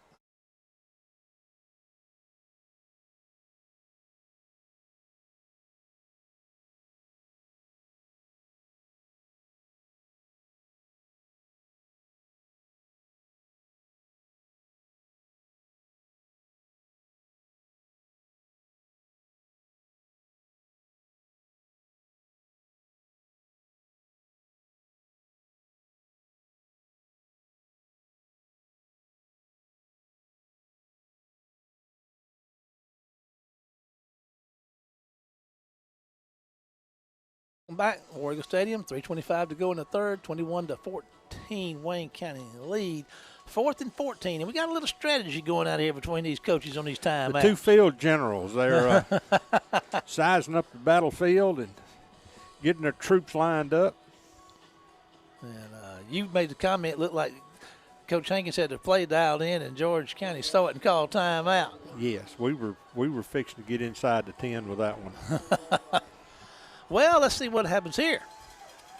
Same formation. Everybody's got a single man out wide to the right out there. That's number 11, Andre Chapman. Back to throw, looking downfield. Going to throw one out short to the right side. It's going to be incomplete. And turn the ball over on downs. So the Rebels are going to be back in business, trailing by 7 at their own 24 with a first down with 3:19 to go in the third quarter.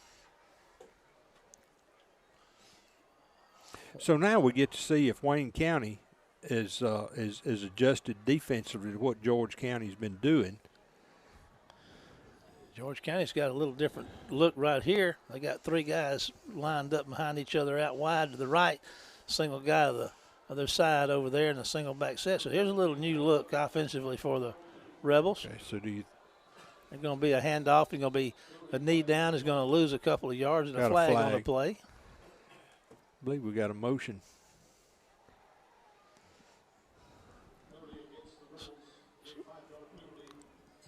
Going to cost them 5, like Kenny said. Back inside the 20. 3:18 to go in the third. 21-14. Wayne County lead. First down and 15 to go for the Rebels from their own 19. And I don't think that play was going to do much. I'm just wondering if they got number 1 over there, that hot shot receiver, and I'm just wondering if they're going to put 3 guys over here and throw back to the far hand side, as Uncle Gene would say. Well, there's going to be the quarterback keeper, and he's going to have a pretty nice run to get across to 25. Going to bring up second down to somewhere around 7 with 3:08 and counting in the third quarter. Boy, it takes him 30 to 40 seconds just to fall. Man, he's a really good quarterback. That's like cutting down a 100-foot pine. You just have to stand there and watch it.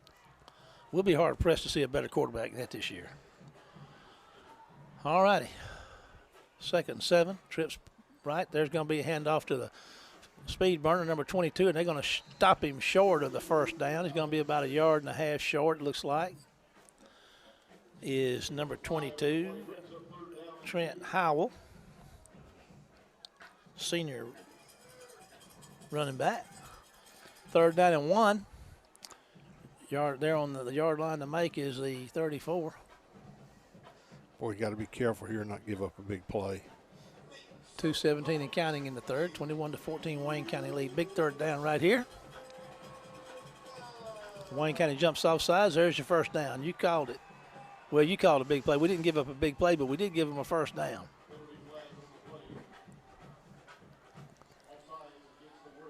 Stops the clock at 2:08 in the third. Still 21-14 Wayne County. So they're up to the 38-yard line with a fresh set of downs. They're on 38 with a fresh set of downs. Trips left, single man on the right side, single back set. And here comes your snap. And the handoff up the middle to Howell, and they're going to stop him. Maybe got a yard. And I'm just going to credit the whole interior defense of Wayne County for that stop.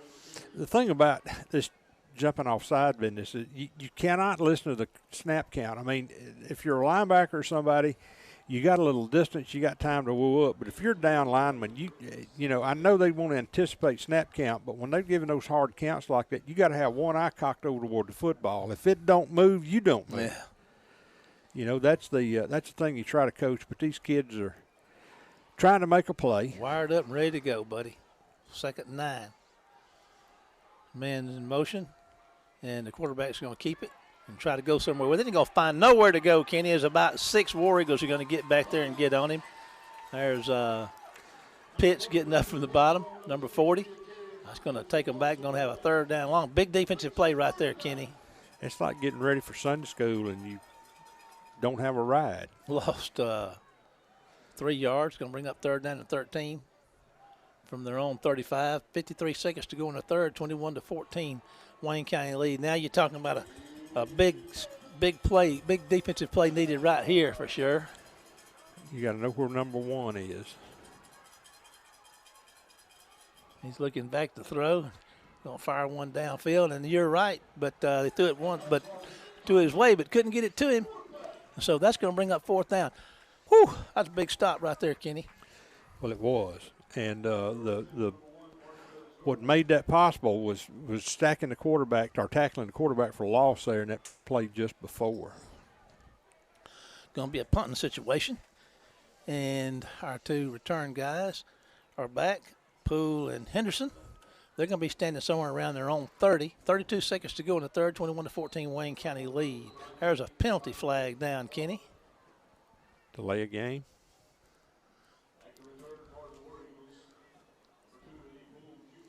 Illegal procedures. So what?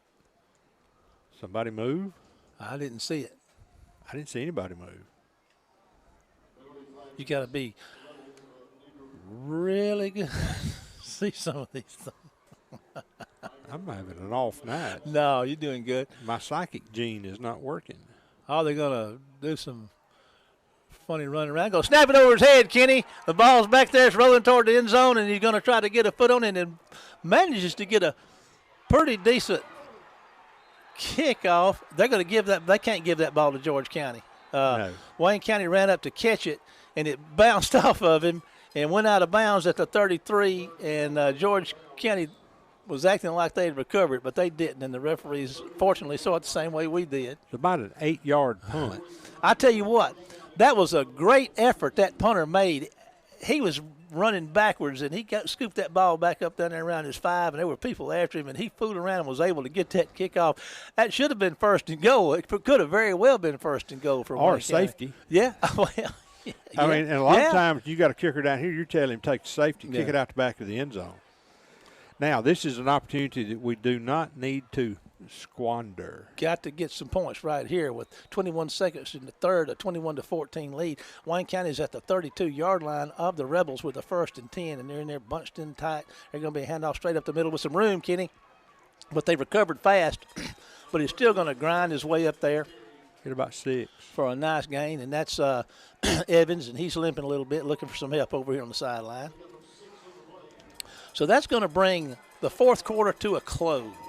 And at 21-14, we're going to come back with about a 2nd and 4 to go for Wayne County. We're going to take a 30-second break to WABO and be back with fourth quarter action here between the Rebels of George County and your Wayne County High School War Eagles after this commercial break.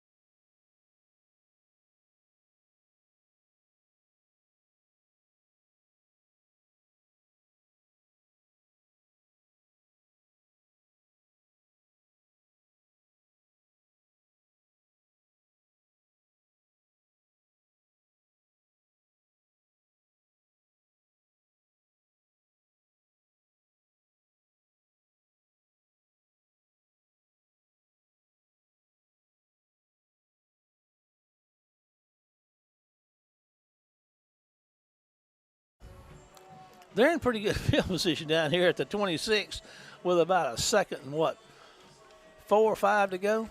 5 maybe? It's 4. 4. 4? Yeah. 2nd and 4. And you said it, Kenny, this isn't, I don't know if you said it on the air or at the break, but. It's a must. We can't squander this. No. It was on the air. But, yeah. We got to get some points out of this. Points. And defensively, the last 4 minutes, we turned the volume up some. And needed to. And here come the War Eagles. And let's see what's going to happen right here. Man, they're so tight together, and you could slip a cigarette paper I don't see how they're between going to them. run in there. Maybe they can. There's going to be a halfback pass. Kenny's sitting up down here, got a man throwing into coverage down there. It's picked off. Maybe there's pass interference. It bounced off the receiver's hand, went up in the air. There's a flag. Maybe it was pass interference. I don't know. I think I see Coach Hankins pointing first down. So if we're that lucky. But, yeah, there was a lot of grabbing and pulling and yanking. Yeah, that's against the Rebels, I do believe, because the War Eagles seem to be celebrating a little bit, and that's going to give them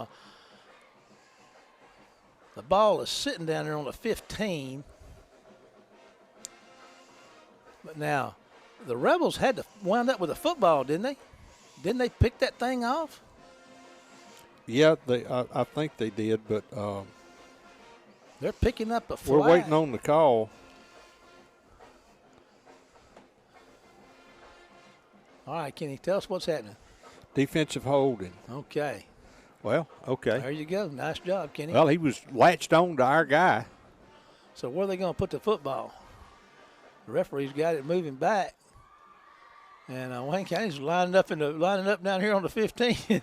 Well, I mean the penalty would be from the line of scrimmage on defensive holding. So we were on the 26. That should put it to 16. First down, Wayne County, just like you said, Kenny, at the 16. 11:51 to go in the game. 21-14 lead. And Wayne County's got a fresh set of downs down here at the 16-yard line. And like you said, need to get some points out of this one. Man in motion, and Carter's going to hand the ball off, going the other way. There's a nice move. There goes Isaiah Boyd. He's breaking tackles and into the end zone. Touchdown, Isaiah Boyd. Looked like he was going down, Kenny, but what great lean. He was leaning, and what great balance. We ran a counter. You might want to call it a reverse, but it was an inside counter is what I would have called it. And we faked the handoff, and reminiscent of the old counter plays we used to run out of the wishbone in the eye. All righty, here comes the PAT attempt. There's a good snap. Kick is up, and it's going to be good. So with 11:35 to go in the football game, Wayne County 28, the Rebels 14. Here's a 30-second break to the station. We'll be back after this one word from our sponsors.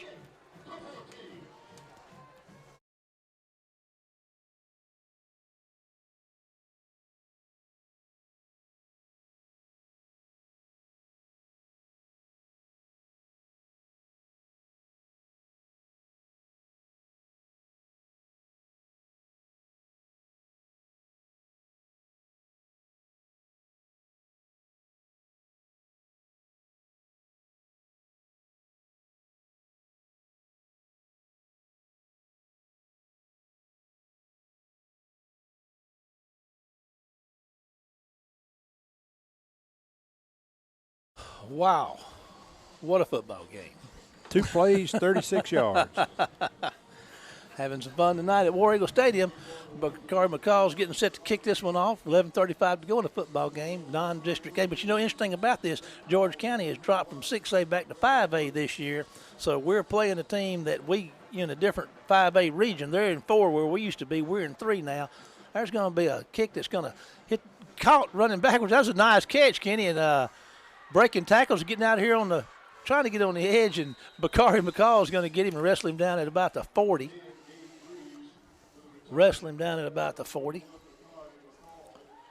Bakari's all over the place. He's making interceptions. He's kicking off. That kid is doing everything that you could ask a player to do. He's playing offense, playing defense. Wherever they need him, he put me in, Coach. And he's making big plays on every side, everywhere he is. And you know, that's the kind of thing that's in a kid's heart. He's a 3-year starter, Kenny. And he plays hard. Well, stacked up 3 receivers out there on the right side, one right behind the other. And he's going to look out that way and make the pass out there and going to try to get the guy open, and he does, and McCall's going to run him out of bounds. Going to be maybe a yard short of the first down, or a half a yard short of the first down, or maybe 6 inches short of first down. It's close, but it's second down and short. 11:20 to go in the game. 28-14 Wayne County lead. Oh, that rattle and boom you heard, that was a sonic boom from Marquis Dircht out there when man, that rascal can fly. He can motor, man. He can go, and he got a quarterback that can get it to him too. All righty. Here comes your snap. Going to be a toss behind his receiver out there at the third, inside the 45. Incomplete pass. Quarterback just threw it. It was a good call. Yeah, it was a good call. He was open. Yes. Just couldn't make it. Couldn't make the connection. Now it's still third down and 1 to go. But that's a good shot to take on, on a second down there, leaves you with a 3rd and inches. What you need here is a tackle for loss. Big time. Call it up, Kenny. Because you just need somebody to drop the ball, something to happen. So you get them out of this 4th and 1 if they don't pick up anything here. I'll try to get Wayne County to jump. I believe that'll help. Illegal procedure. Look at there. They moved. Couldn't stand it. Back them up 5. So we're just going to call it 3rd and 5, really, because, that's about what it is. It was just inches. 28-14 football game. Wayne County lead. 11:15 and counting to go in the football game. The Rebels are at their own 44. They got to get to 49. They're on 49 for a first. Let's see what they dial up down here. Here comes your snap. Back to throw. Get some pressure on him, Kenny, and they're going to force an air pass across the middle. Great pressure, Kenny. Great pressure by the War Eagle defense. So here, George County, you got a decision to make. Normally you would think with 10 minutes, 11 minutes left, you'd punt it. What's the flag for, Kenny? Unsportsmanlike conduct. Oh, that'll make a punting situation out of it. And that's dead ball foul. That'll make a punting situation out of it. George County's starting to unravel here a little bit. I'm not sure. Well, they hadn't moved the ball anywhere. They're sending their punting team out, but the officials hadn't marked it off yet. Well, that's what he signaled. Well, they left the ball right where it was. But anyway. Okay, whatever. Let's see what happens here. Are they going to punt it? Are they going to fake it? What are they going to do? We're going to find out here with 10:52 to go in the football game. And we got a timeout. The Rebels are going to take timeout. So we're going to take advantage of the Rebel timeout here for some of our sponsors, or one of our sponsors, as we go back to Weibo for a 30-second break. Be back after this word. What is this, a no call? What? You saw him do this? Yeah. Yeah. Saw him do it. I don't know. He threw the flag and called the penalty, but just didn't step it off. Unless that was his way of giving a sideline warning. Oh. But that's usually down here. I mean, that's usually where you put your hands down here, even with your waist. Yeah. I don't.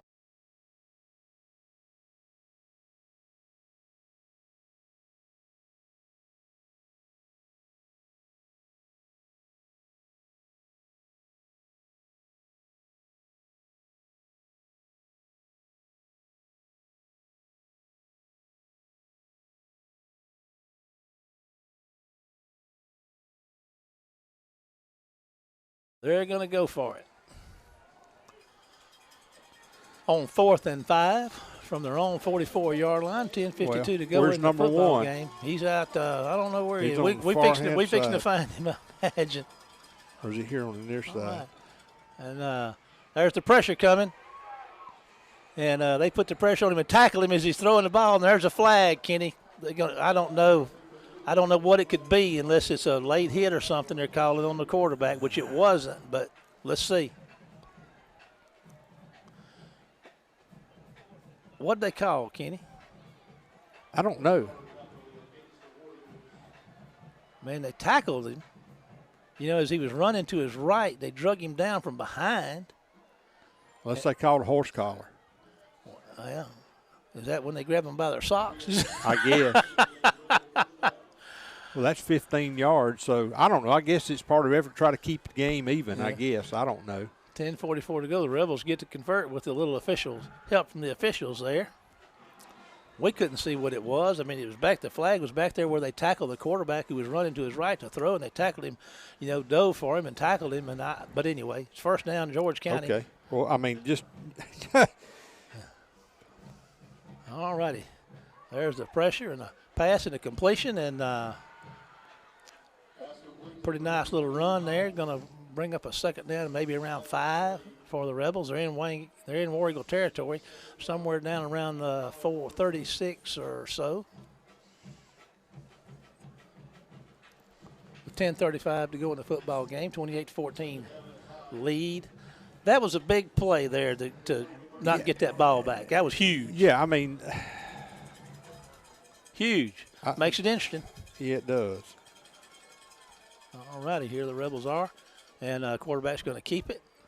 And he's going to run hard. And I tell you what, he's going to get himself a first down. It'll be right at it. He may knock him down short. Stretched. He's so long. Yeah, he stretched. His knees were down, but the rest of his short, but the rest of his body was over. He's short, about 6 inches. Yeah. They're going to measure it, I guess. We're at 10-18 with a 28-14 lead. Man. That's deflating to a defense. And, of course, if it – well. Let's see here. The official's going to come out. I mean, this really second down. Of course, you got to measure it. It's 3rd down and 1, they say. I don't know why they're going to measure it. It's shy of the now hash. they're not. Now they're not going to measure it, Kenny. They were going to measure it, and now they're not.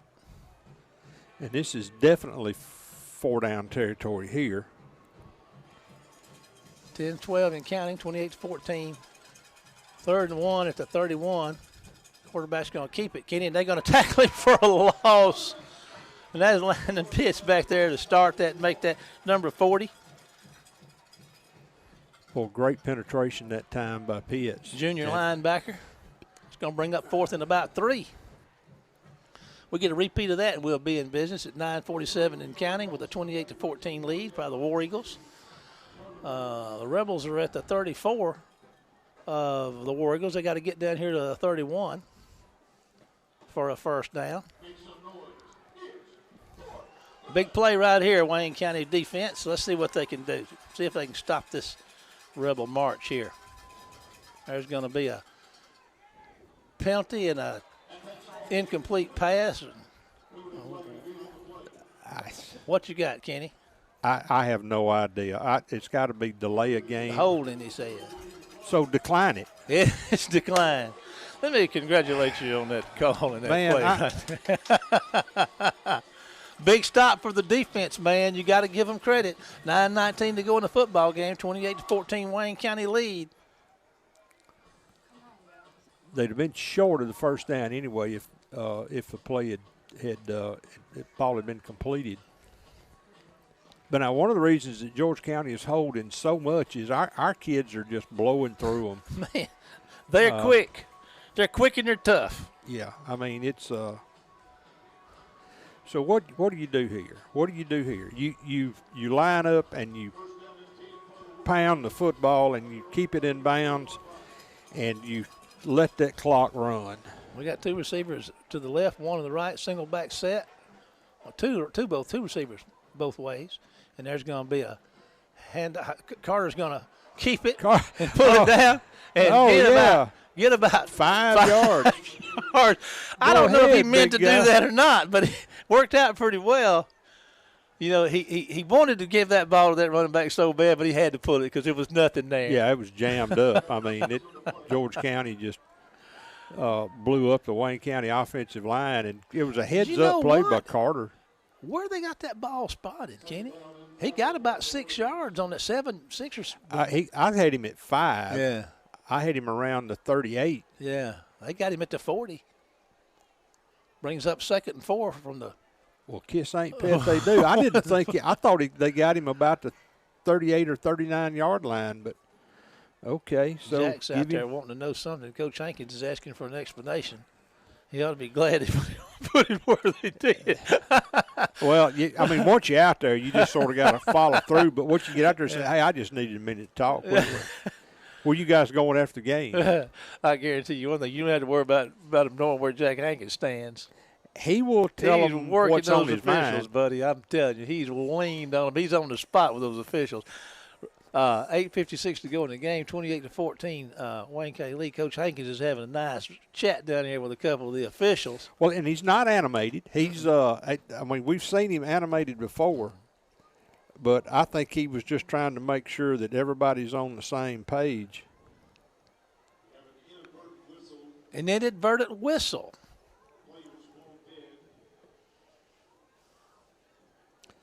So that's going to take us back. Was that? Well, that's back where I thought that he went down. But that was a first down call. First down. Oh, I guess they blew him dead where you thought he was down. Yeah. So okay. It's about the 37. Cost Wayne County a couple of now yards. Now I get to scratch through all this. 2nd and 6 with 8:51 to go in the football game. 28-14 Wayne County lead. Now they're back in there where they're bunched in there tight. There's a man in motion, and Carter's going to fumble the ball, and the snap is fumbled, and then going to get back on top of it. Going to lose a yard, going to bring up 3rd down. Going to be looking at about 3rd down and 7 now. Had a bad exchange between the center and the quarterback. We haven't seen that. And he's under center. That's the. It's going to be 3rd and probably closer to 8, but he's under center for several of these plays, and that's where, I mean, it's, you know, you shouldn't have an issue on the exchange, but sometimes you do if, you know, quarterback's not used to taking a direct snap. Carter's giving the hard count, try to get him off sides. He's going to call timeout. So we're going to take timeout, go to Weibo for 30 seconds, and be back after this. One word from our sponsors.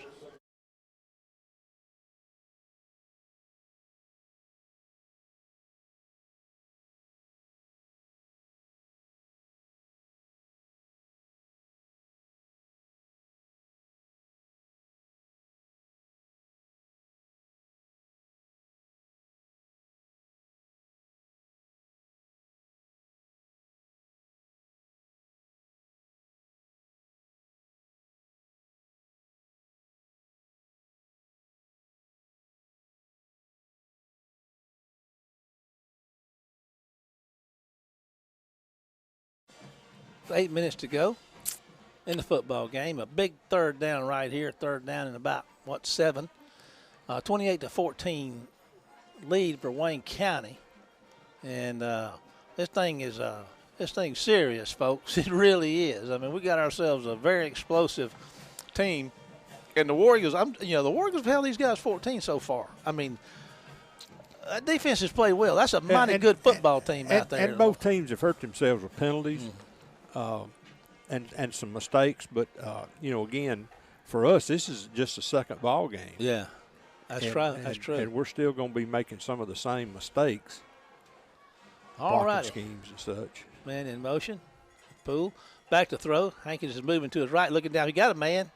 He's going to pull it out here. Going to short hop it out there, trying to get it down to about the 50. Would have been a first down, but it was trying to get it to Edmund. He short hopped it to him, so that's going to bring up a fourth down. Stops the clock with 7:54. If he sort of took a little extra time and set his feet, he makes that throw. 28-14, 7:54 to go in the football game. Big non-district game, but both of these teams are South 5A teams. George County is in Region 4, and we're in Region 3. They're on the coastal region where we've been for the last few years, and they moved down and came back into that spot, and here we are in Region 3. But, we could see this team again before the year's over. There's a high snap. Mills goes up and gets it, puts a foot into it. That's a pretty nice punt that's going to hit the ground, and there's a penalty flag on the ground, Kenny. I guess that's us getting too close to the guy that's going to catch the ball. It should be a block in the back, but I wouldn't be surprised if that doesn't go against us. We're going to wait and see what this is. And the receiver backed up. I mean, 7:44 to go in the football game, 28-14 ball game, and they're moving to George County's against George County, it looks like. Not so fast, my friend. Blocking the back. Yeah. Well, you call that. What I know. You called it, but you just want to make sure they called it. What I know. I mean, trying to. I'll tell you what, Kenny, that's going to put them back in there pretty deep. Of course, as explosive as these guys are, it really doesn't matter. But I tell you what, Wayne County's got some pretty good speed on that defense, too. 7:44 to go in your football game, 28-14 Wayne County lead. The Rebels are down there at their own 12 with a 1st and 10. And let's just see what the Rebels try to do down here. They're going to try to throw it. He's got a guy. And they're going to get after him, and oh boy! Oh yeah! And the ball came loose. No, he threw it. Oh, he did. He threw it down. That was a flag. I said, I threw a flag, picked it up, said no flag. Yeah. But what, they got a sack back there inside the 5 or an incomplete? No, they calling that an incomplete pass. Yeah. He was on his way down when he threw it. He spiked the football, and 22 was standing there, but there wasn't any way he was an intended receiver. 2nd and 10. Good pressure for the Warrior defense on that snap. We brought the heat. Man, they bought it. And they coming again, Kenny. He dodges it, moves outside, and they're going to get a hand under him, throws it under pressure, makes the catch out at the 20. Did he make that catch? Yeah, he did. I think so. So it's going to bring up 3rd down at about 3. I tell you what, Warriors getting pressure on him. He's just so tall and athletic. I mean, He really is, and they had a hard time getting a hand on him, but they're making them earn it now. That War Eagle defense is tenacious. 3rd down and 3 from their own 20. They run this, I think. Oh, well, I guess not. It's intercepted, Kenny. Intercepted. Let's see who made that catch, Kenny. Can you get that number? I will in a second. Number 3. Number 3 on the interception. What a big, big play. That's Javier Parker with a big play. Man, how you like them apples, He K-Dog? stepped in front of that. He read that all the way. And he just stepped up. Yeah. He saw what was happening and stepped up. And quarterback threw it right to him. Sure Hit him in did. the breadbasket. Wayne County's got the ball at the 20, just outside the 22 with a 1st and 10.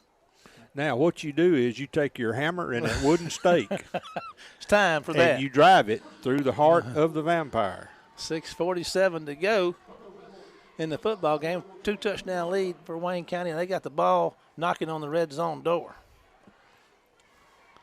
Carter's under center, takes the snap, hands the ball off to number 17, and he's running hard, Kenny, but I don't know if he made the line of scrimmage or not. That's Henderson on the carry. We'll give him no gain. We tried running the Jet sweep speed, kind yeah, of thing. little jet sweep, and the ball is on the 23? I believe it looks Yeah. like the 4. Well, I think it's on. We'll see. You're right. Game. You're right. My bad. 6:15. In counting, 28-14 lead. Wayne County with a 2nd and 10 at their own 23. Or no, at the Rebel 23. My bad. I'm flipping the field on them. I'm contagious. No, man, I can do it all alone. Don't worry. There's going to be a handoff. They're going to catch him before he gets going and drop him for a loss. Shot a linebacker through. Boyd on the handoff. That takes him outside the change. He's going to bring up 3rd down, about 14. And we got a timeout, an official timeout, heat timeout. So let's take a 30-second break to WABO, and we'll be back for the final 5:43 and a 28-14 Wayne County lead right after this break.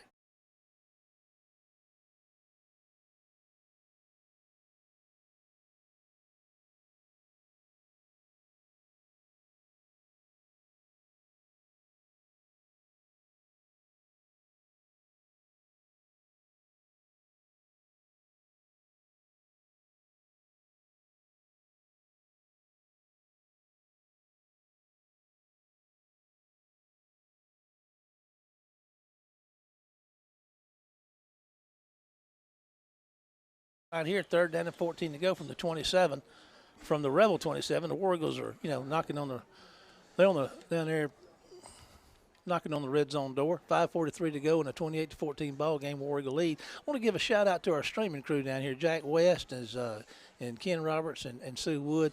Jack is West Computers over in Laurel. Has come over. He was over here with us last week to help us get started with this thing, and he's here helping us again. And Jack, we really appreciate all you do for Wayne County High School and for the WC Web TV efforts for sure. Okay, 3rd down. Let's see. Hankins is going to fumble the snap and maybe get on it. The wheels on the bus. George County's got it. Wheels on the War Eagles. Both offenses have really struggled here, so you give that to credit to the good defensive play. But that was an execution problem on our part. But anyway, we turn the ball over. The Rebels get the ball back with 5:30 to go in the football game, the 28-14 War Eagle lead. That was a good opportunity, like you said right there, Kenny, to drive the stake, but it didn't happen. Didn't happen. So the Rebels got the football.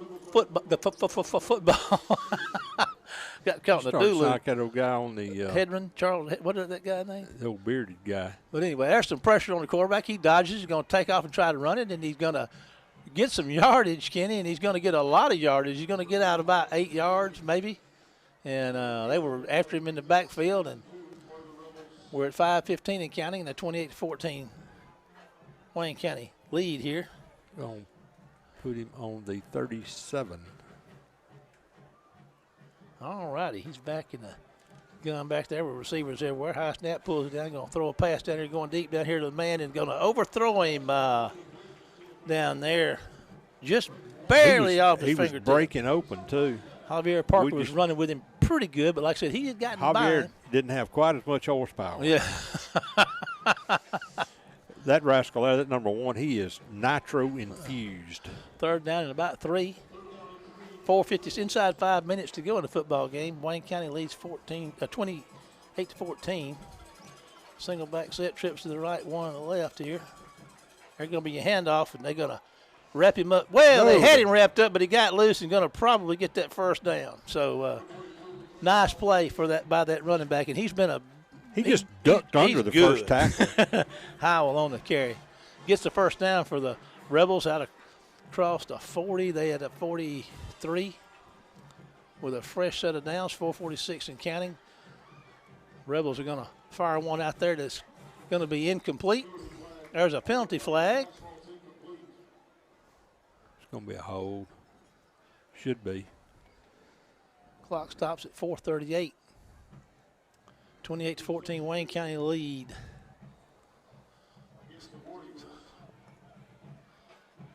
Oh. What was the call, Kenny? It's a 5-yard penalty? I don't know, offside, whatever. Okay. I just call it something. Whatever it was not obvious to anybody but somebody. So it's going to be first and 5. Oh, one's all it takes. 48. One knucklehead's all it takes. Okay, 4:38. Back to throw again, going down the sideline, and Wayne County was in great coverage, but he made that catch, and what a great catch. Now, I'm going to tell you, there was nothing wrong with that coverage at all. No, kid just went up and got the ball. That's Devin Parker was on the coverage, man, and he was all over it. But just what a great throw and a really super catch, first down at the 32, at the Warrigal 32 for the Rebels, and they're not wasting any time. They're going to come back out there and get a little pressure. He's going to elude it and turn upfield and going to run. Kenyon going to get down to close to the 20 for a first down, and Warrigal defense might be getting a little gassed. If you're putting a new guy in here, 4:14 to go in the football game, 28-14, Wayne County lead. Wayne County's a little late getting lined up down there, and trips right. Rebels are on the move, and he's looking to his right. He's going to fire one. It's going to be, they're going to give him that catch. Incomplete, but there's a flag on the play. It's probably us. We did something. We probably coughed or give him 5 yards since his pass was incomplete. It's against Wayne County. Yeah, I mean, we're at 3:56 to go in the football game. We got a 28-14 Wayne they call County it lead. defensive holding. And that's going to take the ball down to the 11, and that should be a 1st and 10 at the 11 for the Rebels of George County. Wayne County's led this thing all the way. George County is really knocking on the door down here to make it a one-score ball game with 3:54 to go in the contest. There's your snap. There's a pass, going to lock one up, going to be throw it down there in the end zone. And I tell you what, he's not afraid to throw that thing into double coverage down there. And the guy made a play on the ball, well-thrown ball, well played on all accounts, defensively and offensively down there. But you see a quarterback like that throwing into that kind of coverage in the end zone, man, he's got a lot of confidence in himself and that receiver. 3:48, 2nd and 10. Either that or he's one-eyed. 2nd and 10 from the 11 with 3:48 to go in the football game and a 28-14 Wayne County lead. Back to throw again, and he's under pressure at the last minute. It's picked off in the end zone by number 12. Again, that is Devin Parker on the interception. How you like that, Keith? Well, he was in position, and the throw was short. Yeah. He throws the ball up, and one probably gets it. Have you ever seen a set of defensive backs that Wayne County's got that plays tighter coverage than this? Wayne, I tell you what, these kids play hard. Man. And they are out-talented.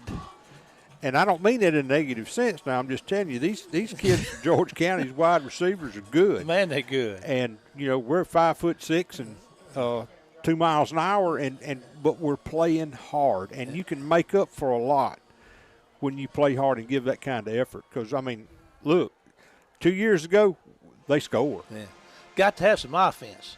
And here's a run right here and a little bit of offense, and going to get out to the 25-yard line, give him 5-6 yards on first down. That's Isaiah Boyd. Clock is stopped at 3:30 for some reason. We got to stretch it out, boys. I don't know why they stopped the clock. Is there a flag on the play? Got it. Number 54 is checking into the football game. Must be an equipment issue or something. That's Maddox Walker checking in to the football game. We got a Braxton Pitts, look like it might have been hurt a little bit. And Maddox checks in there on a second down and about 4. Yeah, we picked up about 6. Trips left. Okay, going to hand the ball off. Going to be talked for a big loss there, line of scrimmage, and going to go back, probably lose about 4 yards. 3:03 to go in the football game. Inside 3 minutes. What a football game we got, Kenny. It's a struggle down there, and Wayne County is looking at a third down and about 8 with 2:51 to go in a football game and a 28-14 lead. Walker Maddox comes back out. Braxton Pitts checks back in on the front for the Wayne County War Eagle offensive line. Ball's at the 22, got to get to the 30 for a first down. First down right here would be big, big, big, but I tell you what, it's going to be a tall order to get it the way this defense has been playing for George County in this second half. They're bringing 6, 8, 10, 12, about 16 players. It looks like somebody called timeout. Wayne County did. We're going to take a 30-second break to WABO for a commercial break and then be back after this word from our sponsor.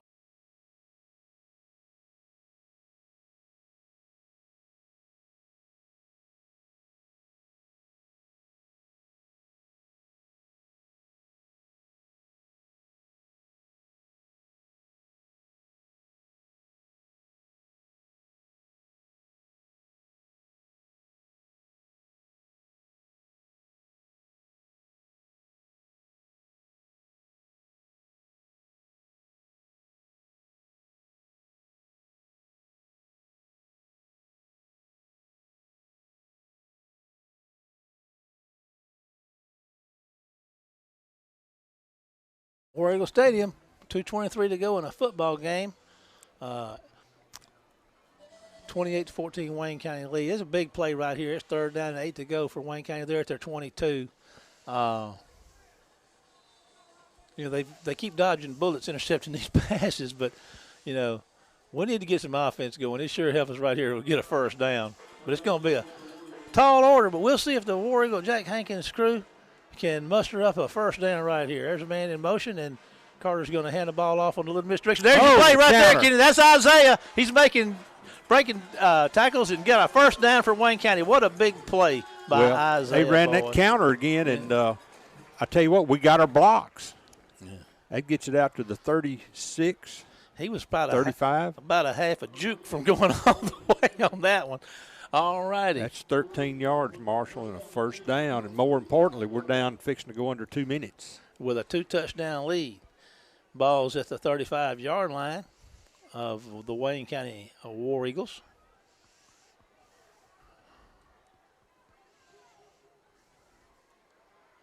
What a great football game. And, I mean, this thing's been exciting. Time's at 1:45 now.